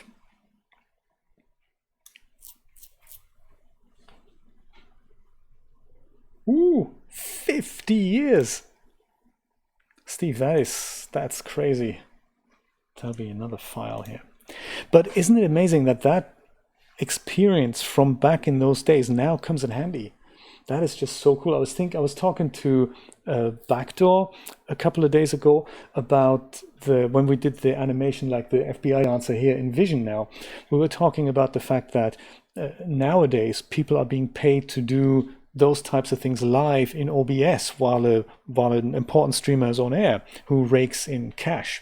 And I was thinking, my God, look, those are skills that the basics of which you've learned back in real television, and they're applicable today, of course, but I would never have thought that perhaps I can sell myself as an OBS operator or whatever. Back in the day it was EVS and VT op, MCR op, and now it's OBS operator. Can you imagine? Very funny. We'll leave the front as it is, and I want to go fairly quickly into the next section, but 500, I'm gonna say 250 frames for now. So I'll just park my camera here, and that's gonna affect the keyframe we've just set because of these motions. So we'll work on that, because at this keyframe I want to be at the bank people already. So I want to be at the bank employees now.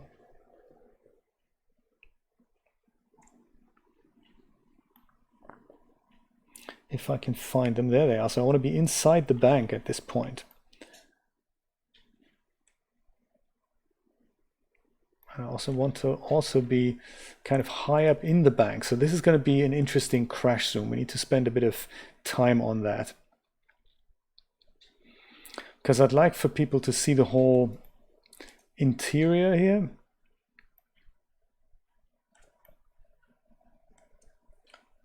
So I'll just put a keyframe here prophylactically.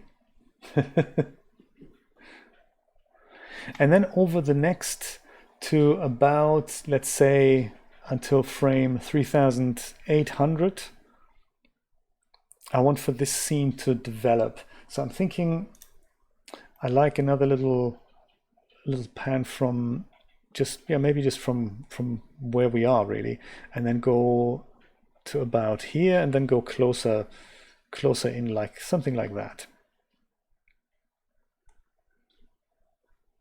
So from here to about, let's say here, I'd like to be over here somewhere with the camera.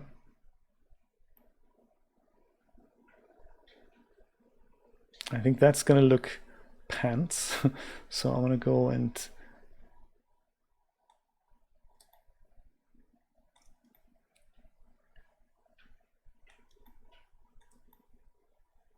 I don't mind having the bust in place, but I don't care for this thing. So I'll see if I can hopefully frame that out. So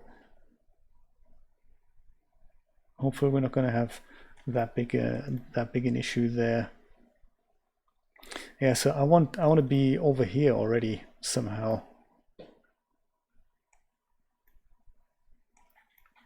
That might be too ambitious. That might be too ambitious. I'll put it in anyway. I can see that being there's going to be troublesome here. So I might change this to more something like a linear ride through this, because otherwise, if we go from here over to here, there's a lot of additional keyframes needed. Actually, I could do a Michael Ballhaus then and just see if I can, round about here, turn this into an overhead shot. Ooh, that might be nice. So let's try it. I might end up deleting most of these things. But I'm thinking that if by the time I'm here, I'll go and see.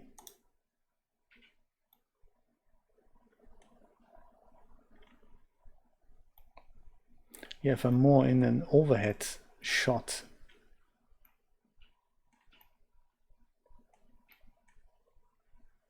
The roof of the bank is kind of in the way there. So I could do something with the focal length, but I think I'm gonna scrap this idea. So we'll end up here, then we're here.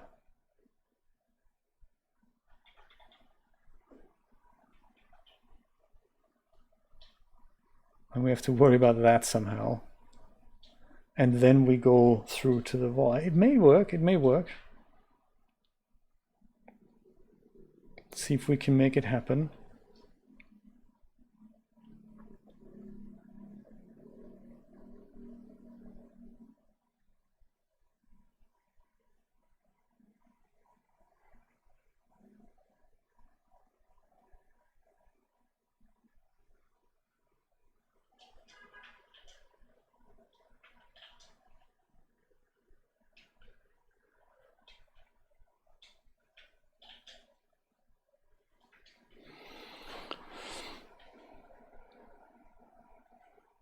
Yeah, so here I'd like to be further down already somehow.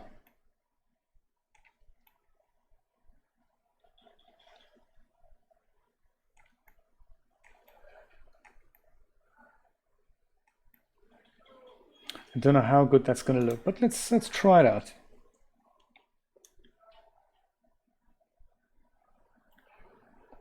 We go in here, then we don't see enough of the bank manager. I'd like to see more of the bank manager before we get to these people here. That is nice. This is not great.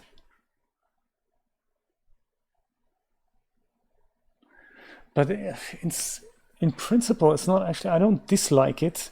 It's just not elegant. I do like being on that level at one point, but we can probably do that easier if we just get rid of all the keyframes and just start with the opening shot again. I have a feeling if we're further up and further like bird's eye perspective, that might work better. Let's see. Let's see what happens if we're further at the top already, or if we just go, let's try more linear approach.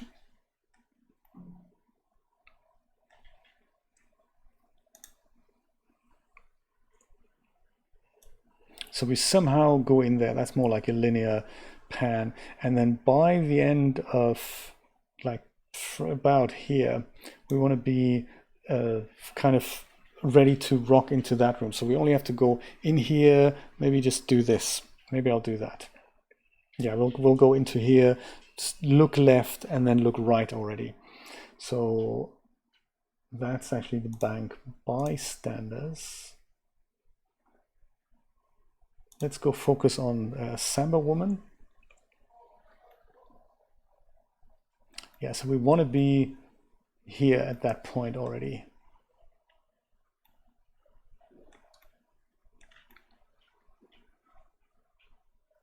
Ready to go inside there.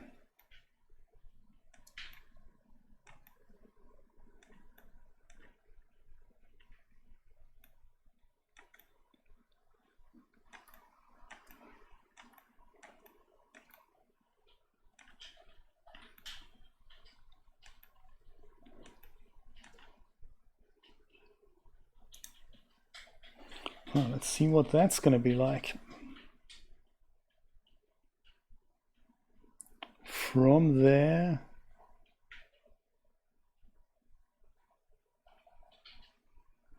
to here.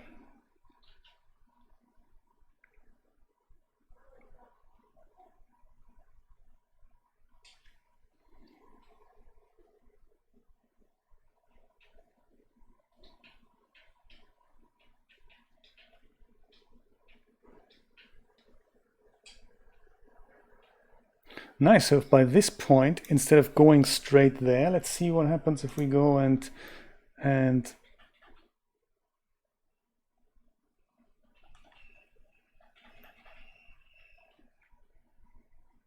just look at him that way. I don't know if that's going to work, but you know, let's try it out.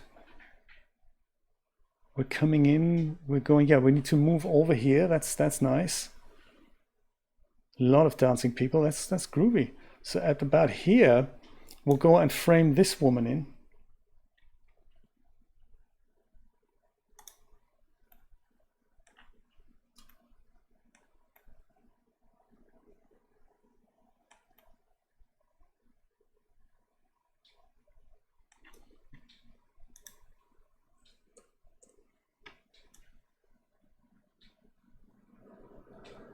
We go in here. Yeah, I think at this point, I would like to maybe look at a different direction. I like focusing on her. Then we have a look at him. Then we have a look at the whole bank. Then we have a look at her. Oh my God, that works beautifully. And now we're here. That is actually really cool. So then let's give ourselves a little bit more time to maybe 4,200, at which point we can go and be through this thing so that we can have half a look at the vault. That's then the next challenge here. So that's probably, this is the thing we want to go through now. I don't mind going through the grass. That's kind of funny.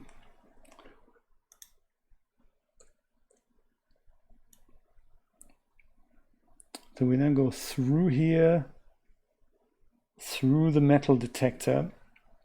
So this is going to be crash zoom then later. We might make that a bit faster. So at here, 4,500, I want to have gone through here and looking into the vault, looking ahead at the vault. So those are now the vault people.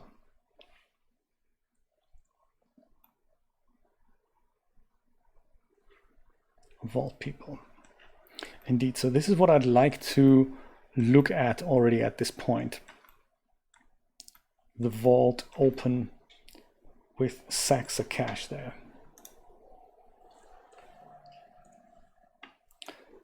That'll look weird because we're going linear.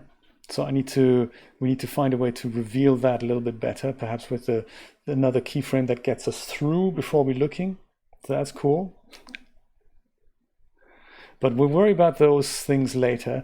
This is just kind of a straight thing that's probably going to take us straight into the rest of it. We might go a little bit faster in there, and then we slow it down to maybe about here.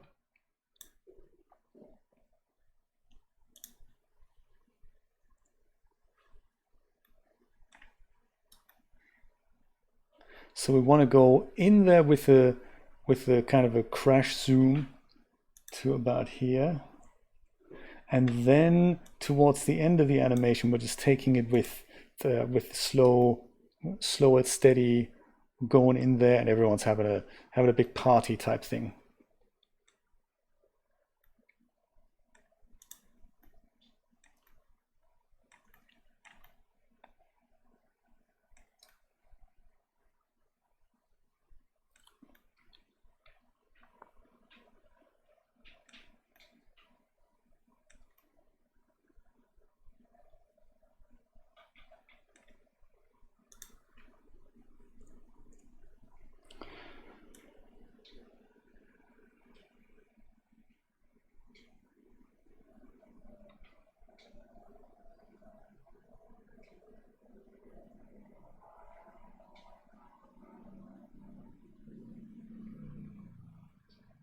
So let's have a look at it. Let's save it. And let's have a look at it from the top. We need to do the kind of the establishing shot as well. So we'll move this keyframe over in a minute. But in theory, we get the dancing people. Let me go and switch the overlays off so that we can see a little bit better what's happening here. So this is what we have so far, ladies and gentlemen. Oh, wouldn't that be nice? They might pay me handsomely as well. Maybe they'll watch the stream, in which case, hello, LucasArts. I am available for hire, by the way. So let's see what we have. We've got these guys, and we're just revealing them here. Might cut close to them. Then we somehow end up in here. So we need to talk about the somehow. Then we look at our fellow bank employees here. I have a feeling that happens too fast because there's a lot going on here. I want to reveal that in time. There's something we need to work out. Then we go through here. We can probably do that while keeping her in frame. So we're gonna move that over here a little bit. Then we turn the camera around, and that we need to work as well. And then we go into here, seeing these guys move. The timing of the animation might well be longer because there's more interesting things happening in the end. So we need to have a look at how we can best reveal that. Revealing these guys, somehow go in here. Yeah, we need to linger here a little bit longer before we do that. And at that point, we also need to be further over here. We can do that. Lots of people dancing. Love that. Love having her close up, and these guys as well. That's just so cool. And I want to keep her in vision. That's a nice move, and we're ending up here. Aha. Me too. That's really nice, isn't it, Dreamlab? I think let's go and put the crash zoom in for the front, and that's easy because we're just taking a little bit of time away from this pan from here to there. I might just go and put that over here, and then that goes over here there, but we retain the whole pan motion. We're just making it a little bit faster. And because the camera at that point is kind of in the right position, all I want to do is to zoom out or to move away until I get the whole bank in. It doesn't have to be that big an establishing shot, just kind of here and here so that we see that it's a bank. Let's see how that works. And again, we can cut into that and make that a bit, make this whole thing supposed to be faster. So it's supposed to be more like, whoops. It's supposed to be more like this, I guess. So more like, and then, you know, do it more that way. But we'll leave it as it is, whoops, and on frame 0 for now. Are you frame 0? Yeah. It's the issue with these things is always one keyframe always affects the other because of the Bezier curve. So ideally, I might have to. You see, from here to there, it's fine, but because that was such a strong movement, the next movement is then trying to be even out, and that didn't quite work here. So we'll have to maybe work on that.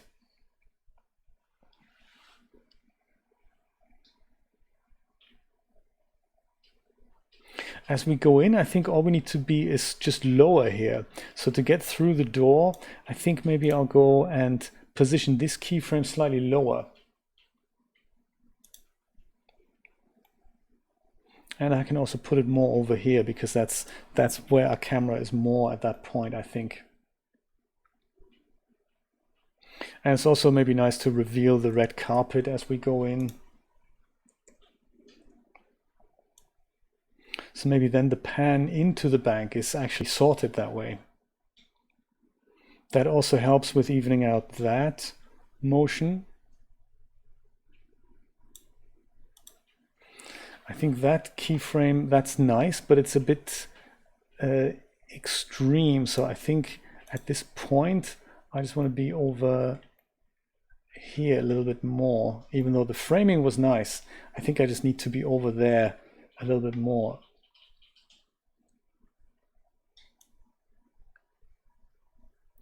So that it's more like a linear thing that just goes in pans. Yeah, it's probably better before. Let me go and look at the camera's path here.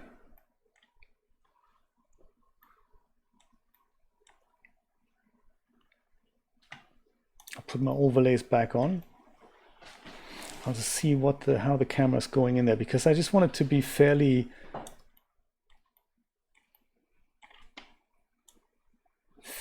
stale like this. Exactly. It's almost like what we need to fix is that the camera needs to be at this point, needs to be slightly further back.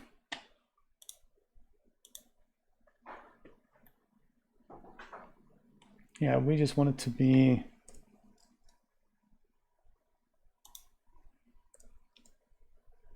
like that, perhaps.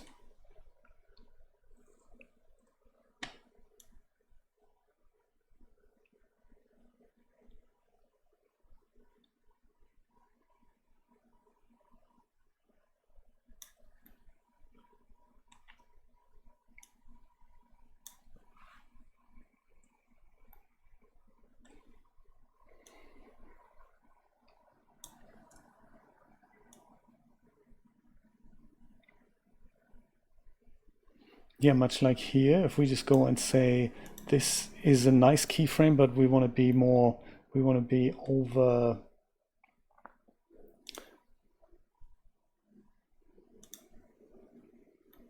here further, then we can keep the woman in frame a little bit longer.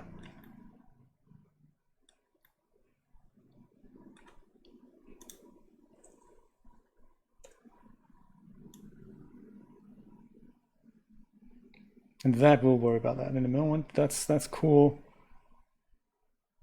This is, what is that? This is a bust. That might actually look kind of funky if we go past the bust. And if it isn't, well, we're going inside the bust, and we need to work on that. Maybe we need to just be further forward a tad, not so much here, but here.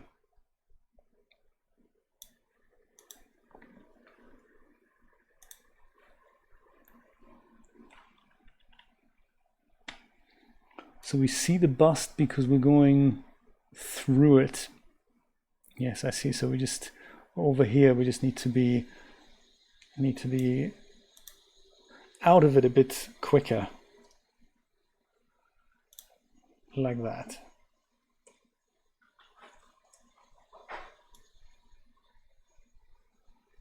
Because that I like being that close to her. That's also cool, seeing these dudes. And now we don't have bust issues anymore. And now we do that. That's actually funny. It's going through this metal detector. Actually, or we don't go through the metal detector. We just go and keep her in frame while we turn around to over here. I think that might be better. So let's forget the metal detector. And that's good. This is good. And we just go and leave the camera.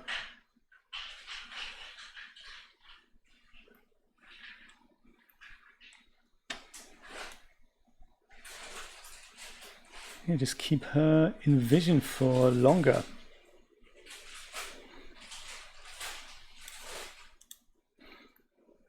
So the way out is to not move it quite that far back and turn it more into a linear motion. That's cool. That's too far back. We're just going to turn it more into a linear drive towards the vault by putting that keyframe more here, and then go RZ, just even like that. I mean, I'm just speculating. This might look pants.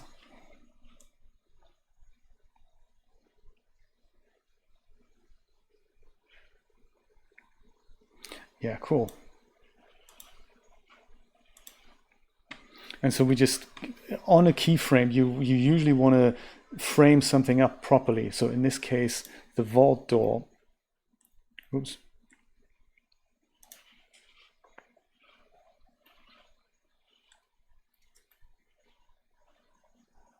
And we don't want that to happen, but yeah, it should show something meaningful. And maybe this is just what we need. Keeping in mind it's supposed to be a crash zoom, so the movements aren't fantastic yet. This is supposed to be the fast kind of crash zoom, but I like to keep her in vision for that for a little bit longer. So maybe then even on here we can, since we're now pursuing a more linear movement, we can go and just do that and revealing the two things that are about to happen.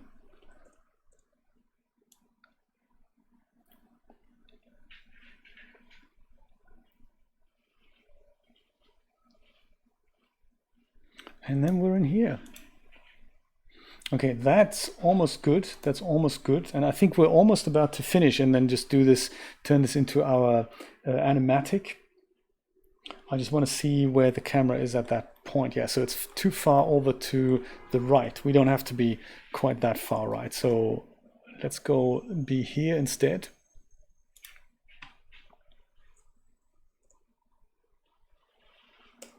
And here. And then we just have this.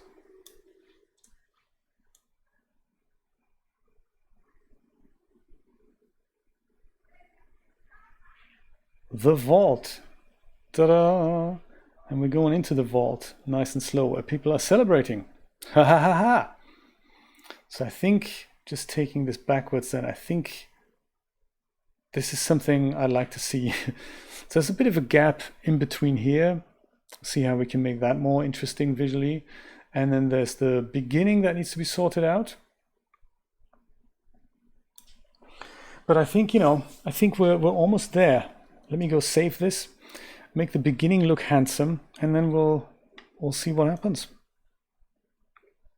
So literally the beginning, what's not working right now is literally the first keyframe. So I'm going to go get rid of that. And then I'll go and put the first keyframe we had on the first frame. And see, that's actually quite nice. So what I might do is then, so not to mess with the camera movement too much, I'll go put that back here and literally duplicate this keyframe here. So Shift D move it to here. So we have 2 of them. Then on this keyframe, all I'll do then is to go and move the camera in its own local thing just further back, namely with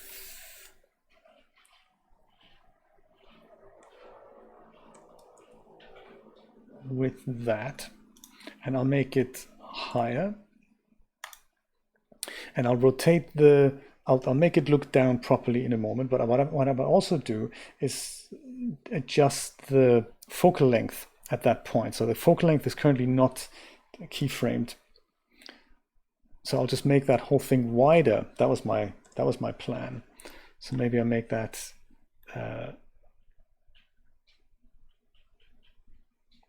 make that wider. So I'll go and adjust the rotation so that we can see these people.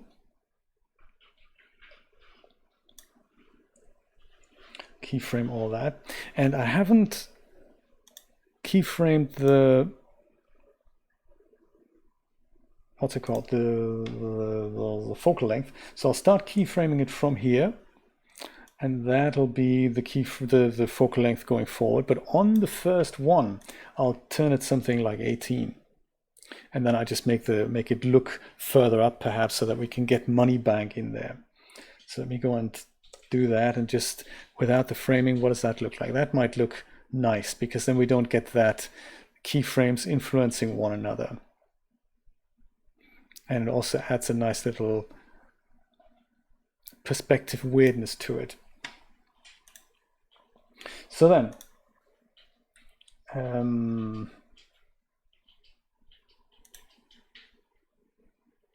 rotate, what is that? That could be, is that Y? No, that's not it. That could be Z, and then a bit of X so that we see money bank in here.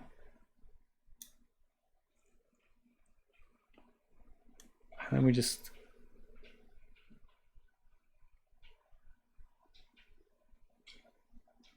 why is that not working well? It looks like we have more than one keyframe here. Yes, we accidentally have a rogue keyframe.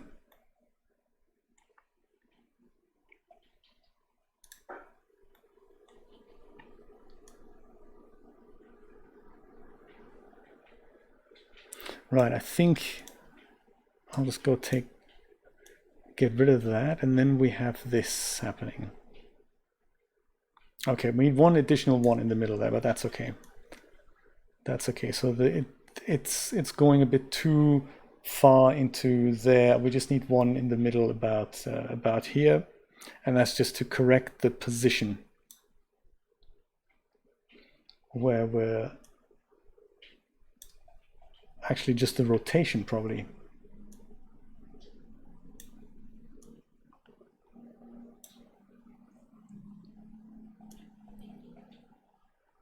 So from money bank we go into here. Yeah, perfect. We're nearly there. We're nearly there. Fix the beginning. Looking at all these people. This is the only transition we need to finish from here into here. Actually, having said that, that didn't look too bad.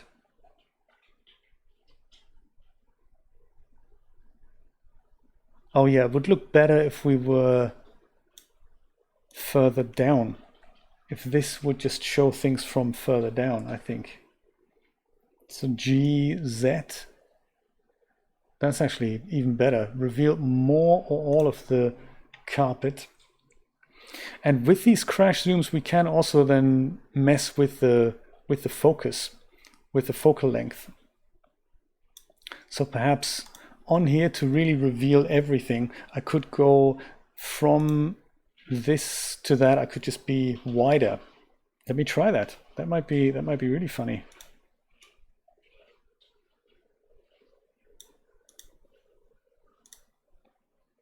So that currently it's 50 millimeters, and that's cool. We're just going to go put a keyframe here. By the time we reach this, however, it might be fun for that to be like 38 for example, or 28 again. And let's keyframe that. But then here I like it to be again. Oh, look at that. We could leave it wider. Oh, that would actually, look at that. That would make a massive difference. Let's keep it at 28. That's good. And then just in here, we could even go and make that last. Oh, this is fascinating. Just go and make that a bit closer on the people than the last keyframe.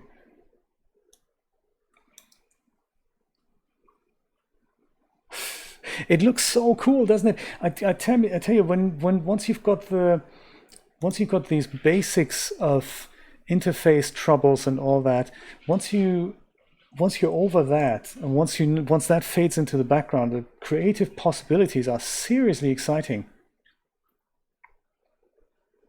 Oh, I like it even better in 28 millimeters. This is the only thing that doesn't show something exciting for a bit, so I'll see what I do with that. Our crash zoom worked fine.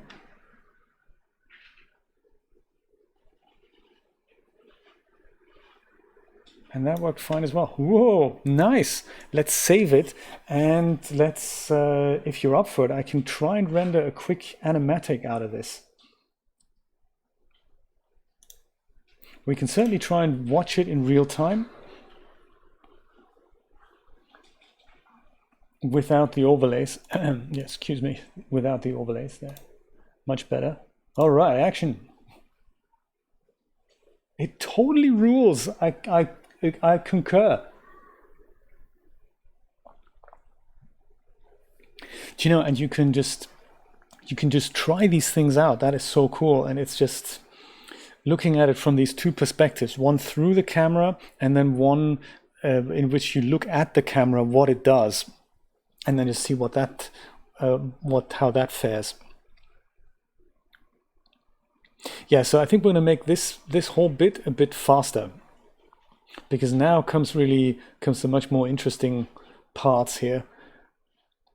And I love seeing this whole thing in wide. I might change this keyframe now that we're wider. I might change that to being further over there to include the people on the left-hand side there. I might also change it to 38 in here. We'll see. We'll see.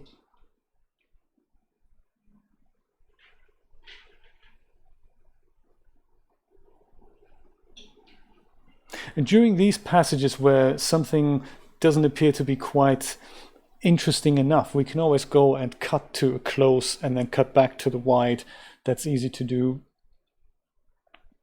I was thinking that perhaps we need something else in here. Oh, we must make sure we don't hit that. But that's easy to correct. And there's more people dancing in the vault. Woo! We can be even closer on the last keyframe.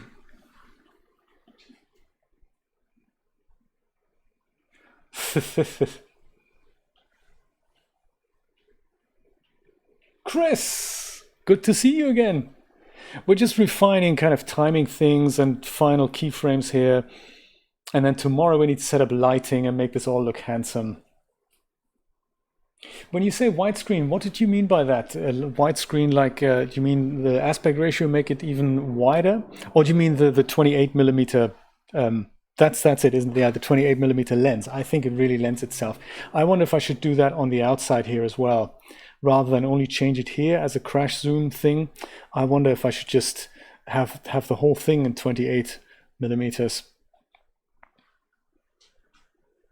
Yeah, like this here, you know, we're going from, we hadn't actually seen it in this aspect ratio. I like this, but I think now that we can afford to do that, I would love to see more of the bank manager. And we can just probably make that happen with this keyframe here.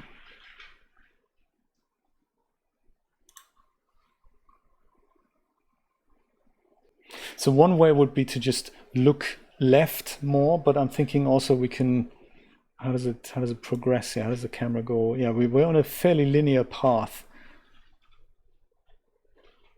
I wonder if I can convince the camera to do a slight S curve. That may look really ugly.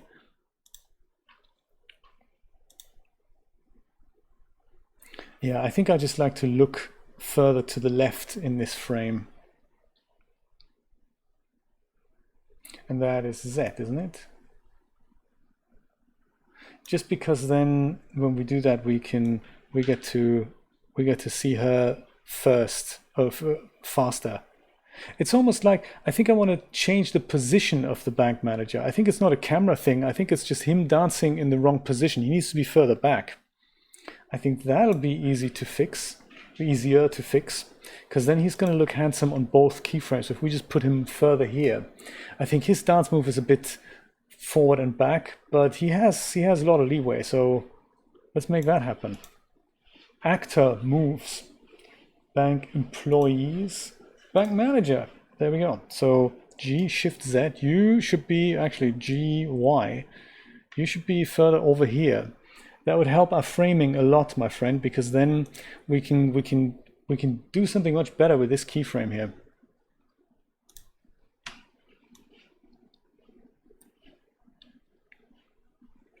Yeah, like at that point, we can already be slightly further into the bank.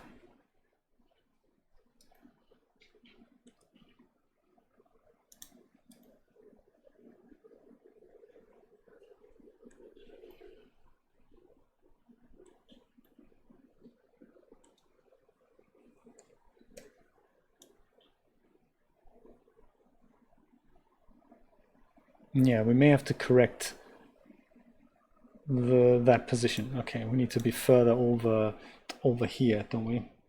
So that is X. But that's cool. We can be here and then just look that way. And we almost fit through the door here. Yeah, we just need to be slightly further right.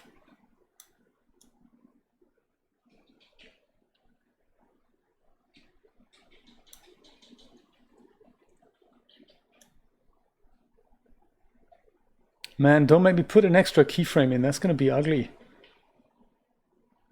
Yeah, we'll fix it later. For now, I like this framing much better. So now that he's further over there, we can go and do, where are we going from there?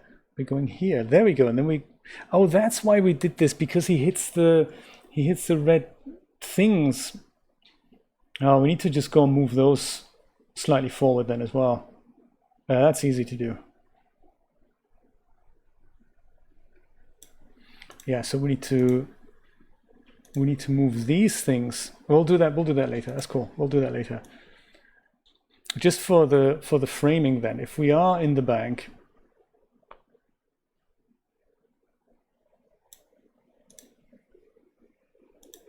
we can reframe this then to include the whole group here.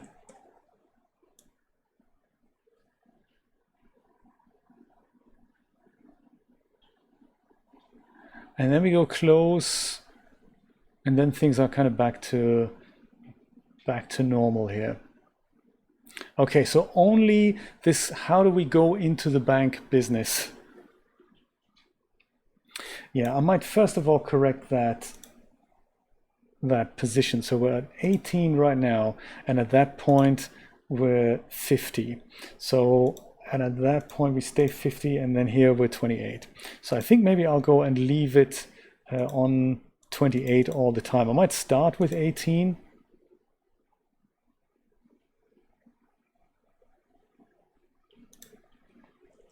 What happens when we're 18 then? Oh, maybe I'll go into 28 already there. Let's do that. And then here we're 28 at that point as well.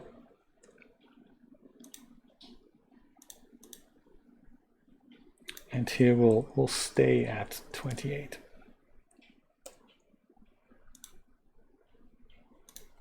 And we're at 28 there as well. I think that's going to help us with the with making sure we're not hitting the door frame either.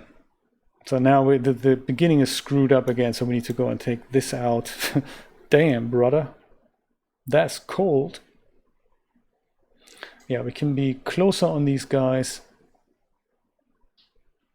And then we can probably worry. Yeah, I should have all done it in 28.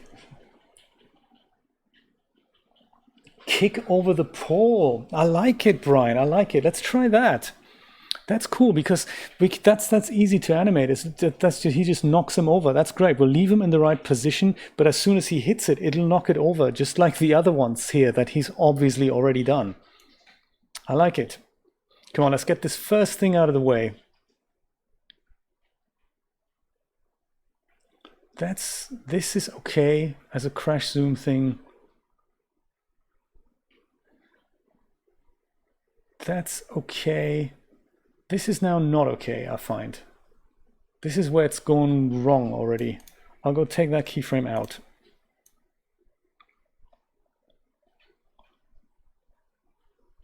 That's also actually not great, I must say. There's something wobbling here. I don't like that either. Let's take that keyframe out as well.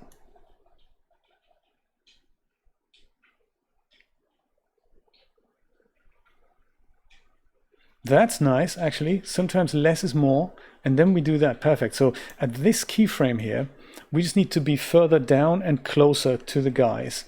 And then we can probably do this without hitting that. And then the rest will just fall into place. So all we need to do here then, at this keyframe, is be further down. That's Z location. We also want to be further in already, which is Y, I think. And we also want to look differently, don't we? So that's like X rotation as well.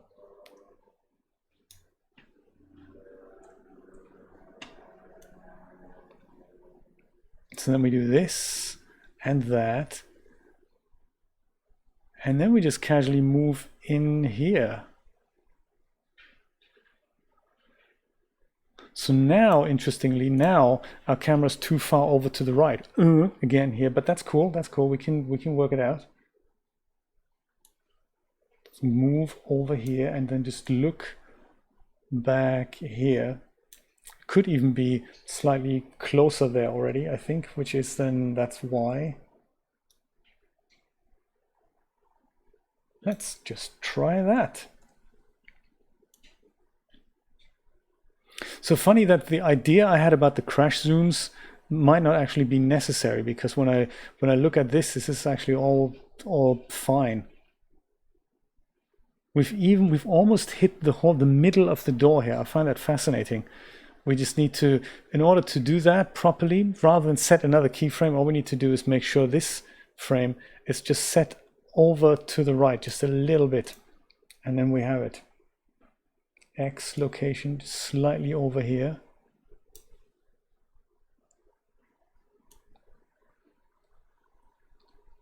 And then we have it. That's middle enough. I mean, slightly further to the right again. Just ever so slightly. Middle enough. And we're not actually hitting him. We could be a tiny bit further down even. See if we can make that happen. Just the Z location a bit. That actually helps that framing too. Are we hitting you? Almost.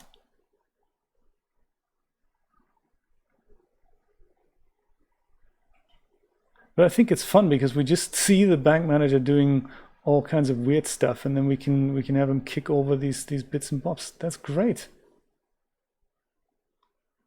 Okay, time to save and render an animatic.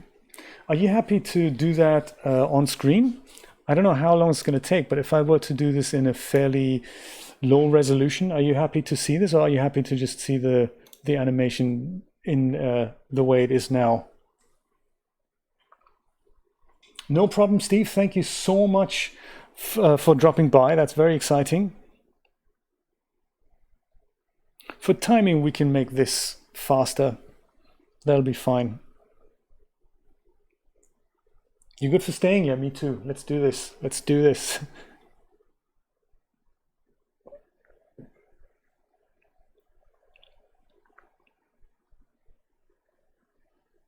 We can always move the position of his dance to something different so that he's closer in vision when he knocks over the pole. Like he did this dance move there a moment ago, but he wasn't quite close enough. We could be closer on these guys at that point already, I find. Even though I like the wide shot, I do like being a little bit closer on these guys. Like here, this is really nice that we're getting so close to the characters. Very good point. You're sorted on the alcohol front. I may need a T-top up, but you know, we'll let Blender crack on with this. Yes, I think there's only that one small change that I want to make, that we're a little bit closer to the characters in the beginning, and maybe make the front animation just slightly faster.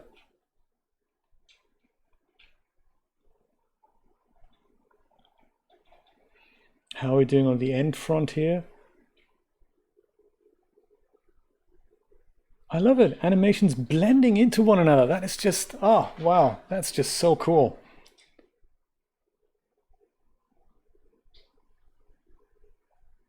I think I'll leave the front as it is. We can make this faster later, but I think I'm good with that. I think just here, I think as soon as we hit this and then subsequently that, I think on both of these, we can be ever so slightly closer to the characters. But that's easy to do. All we need to do is the Y location be a little bit forward here. And then this might already be enough.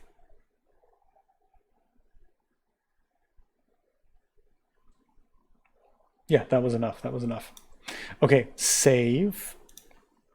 I'll give it something like, I'll leave 1920 by 1080. I'll just make it maybe 30% of that. And then let's see if we can just go and render AVI JPEG in RGB. Let's put that into our bank heist.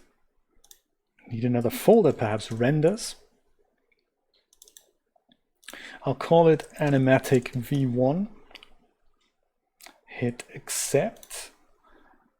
Save it all again. And so this, I've never really tried this before, but let's see if it works. If I go under view, viewport render animation.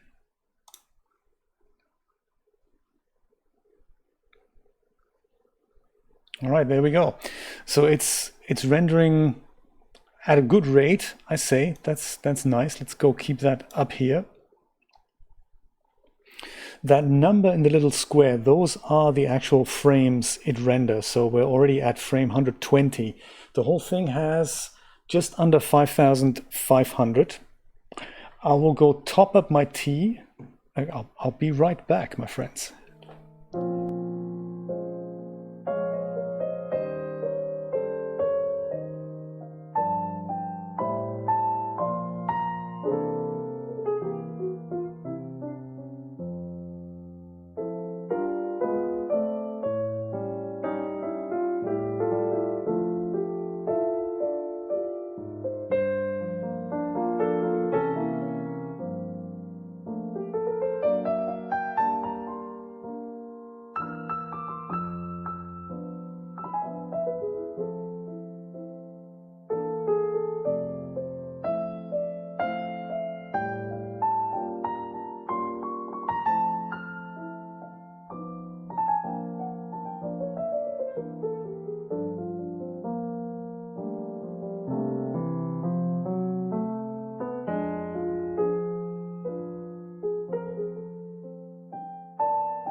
We're back. How exciting is that? I like these intermissions. It's a long stream today, 2.5 hours already. That's exciting. I like it.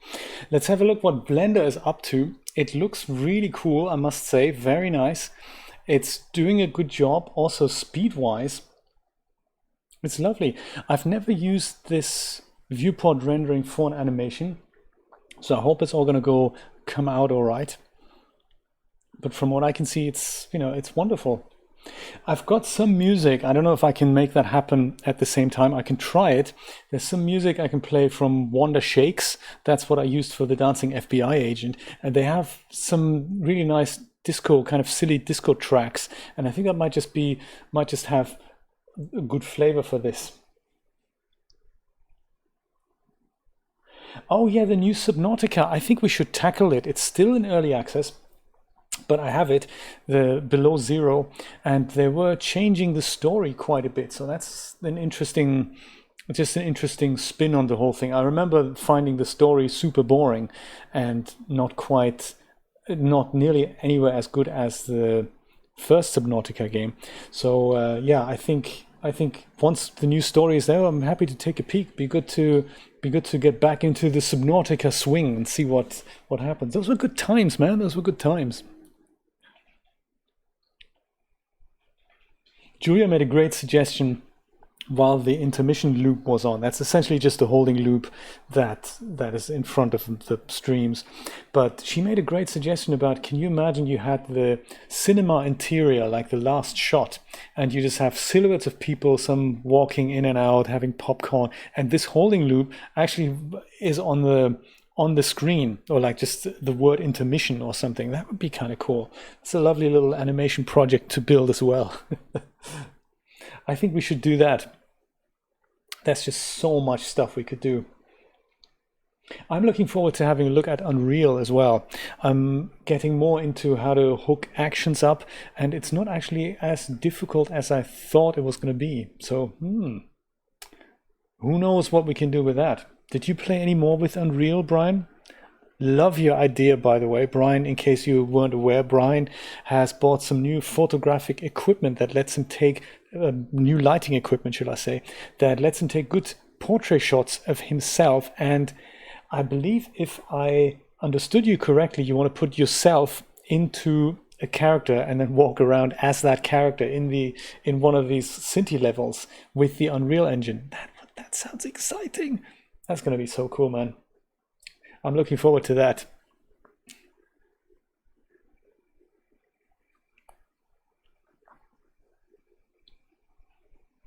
It's nice that we can see what these images are going to look like frame by frame, because I'm thinking this is cool. Oh wow, this weekend. I like it.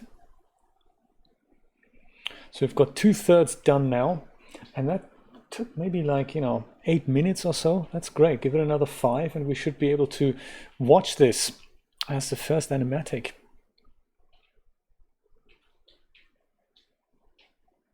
I did switch the overlays off, did I? Yeah, I did. That's this little guy up here. That's overlays. And one of the things about this render mode is that it literally shows you anything and everything that you see in this version of the viewport. So if you've got things enabled like overlays or other objects that are just showing boxes, that's all going to be in there unless you switch that off. So in case you want to use this for rendering, make sure this thing is switched off. That little thing that where my black square is now, it says show overlays, and then that'll switch off all the overlays, and it's nice.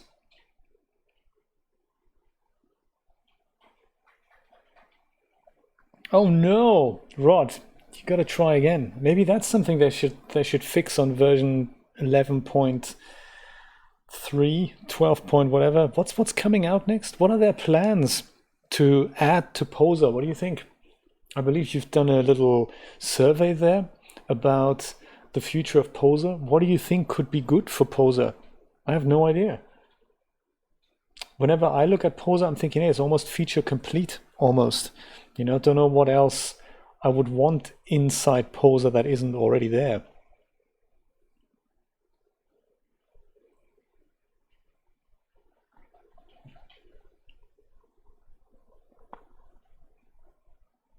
Also, let's think of a name for this scene.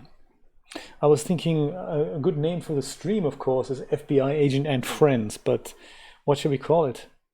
Dance Heist Party? Dance Heist Party sounds good.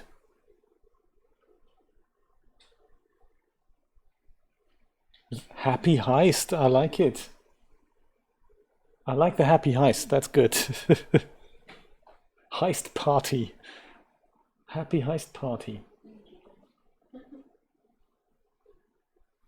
We need the Rod Morph pack. Yeah, that's a good idea. Yeah, for Poser 12. I love it. That's a paid upgrade, I take it, right? Poser 12. I think so too. The alliteration really catches my eye there. I wonder if they're going to do it as a paid upgrade, will they do it like they have done for the last 20, 30 years? How long has Poser been around? 20 odd years, hasn't it? Will they do it as a buyout, like buy Poser 12, or will they do it as a monthly? That's going to be crazy. If they're going to do it as a subscription, how much is Poser worth on a monthly basis? If they're going to say, well, $10 maybe, you go, that puts you on par with Photoshop. That'd be difficult to justify for people. You make it $5, you think, oh, we're going to fix this. Yes, we're going to fix this. I hope if they do it, I hope it'll be an upgrade that justifies the price. You know, I'm not sure the last upgrade actually did.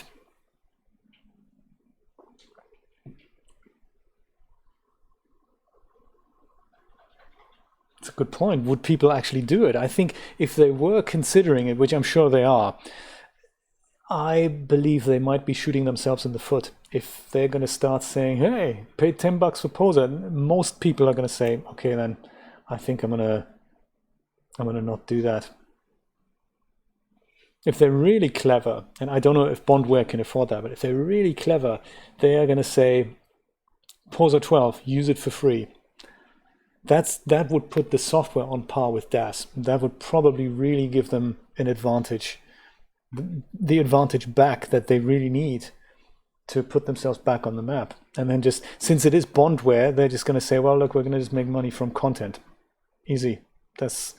We're more or less the Poser monopoly right now. And we're just going to do this exactly the same business model that DAZ do and just make money on content.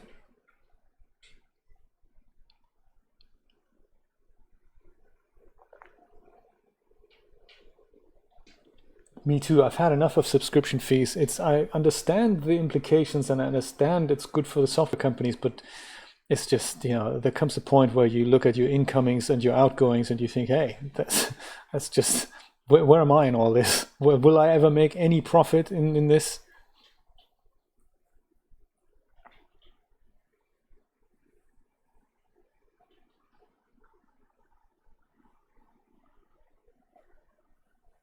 Aha. So I believe we're done. Let me just see if this has rendered a file or if I need to do something along the lines of saving this. There's a blank heist renders. It has. Haha. I can just go close this. Oh my god. Let's see, what does it look like in 60 frames a second as well. Oh yes, I'll dig out some music as well. Maybe we can go and listen to music at the same time.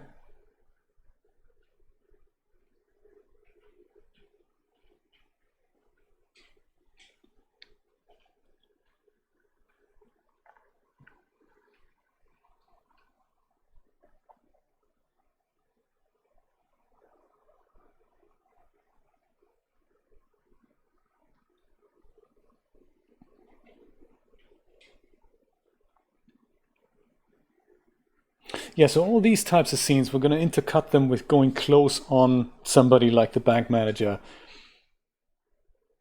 I might actually not do this on the same camera. I might just position several other just shorter cameras and just render out that scene, or switch to those cameras at that point. I could do that. So that's also a good way of getting around things that might not look great. So if we bump into something, we could just go and pick up the scene from another angle at that point. So far, I think nice. Maybe the beginning could just be a little bit speedier so that we go into this whole thing a little bit faster. This we could fix. We could also make the whole pan a bit faster, I think, so that we get here earlier. And everyone's celebrating. That's really nice. And of course, it was an inside job.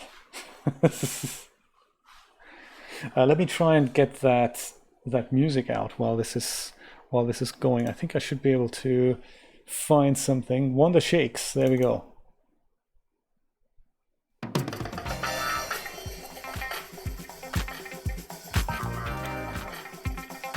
Let me know if you can hear that, or if it's too loud or too quiet.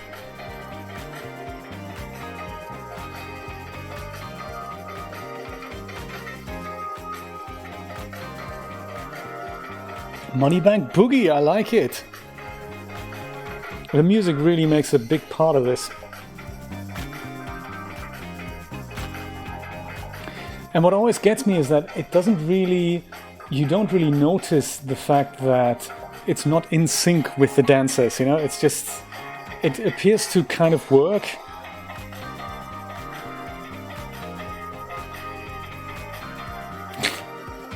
It's hilarious.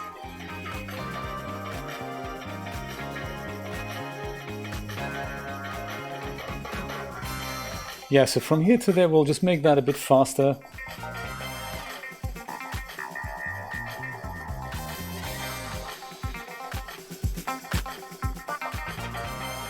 And it's almost, we have the correct duration already. That's fantastic.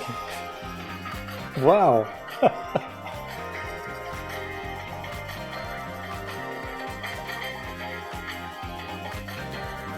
And this also, we need to make this a bit faster. Just speed this whole thing up on the outside. Just to zoom into these guys. And then once we're on here, I don't mind this being as slow as it is because I can cut to closer versions of these guys. But just make the path, the pan a bit faster there. Much like this bit, I think it works as an establisher.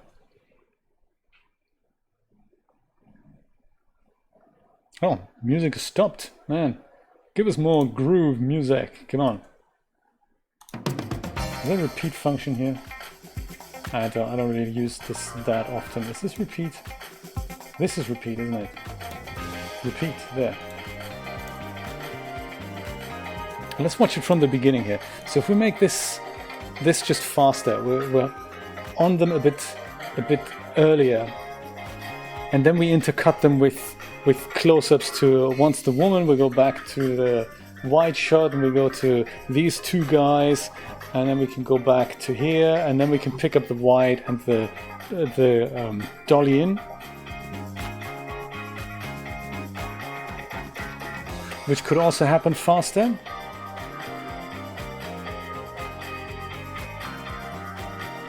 Yeah, so that we get to this keyframe a little bit, just a little bit faster there. And then we'll see if we can move his position in the animation, that we can see him close when he kicks this thing over. I like that.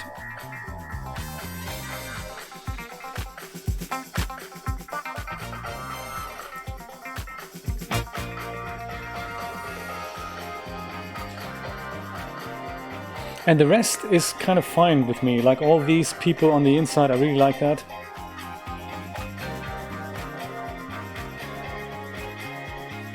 That's also fine. This just needs to be faster, that we just get there a bit faster. And then we're at the end. So in the Unreal project, they've done it so, woo, very good. Partey. In the Unreal project, I see now we don't need that repeat anymore. Thank you, Groove Music. In the Unreal scene, they've done it that, so there'll be HDRI on the outside. And I think there's just one large light on the inside of the bank that's just like a flat, just like an area light that points in, and they have 2 point lights in the vault. I think that's how they've done it. Woo!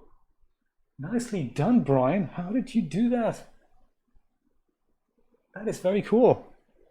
So tell you what, I'll go render this out at a slightly higher resolution overnight. And then tomorrow we're going to put all the other bits and pieces in so that we can have an Eevee render like that.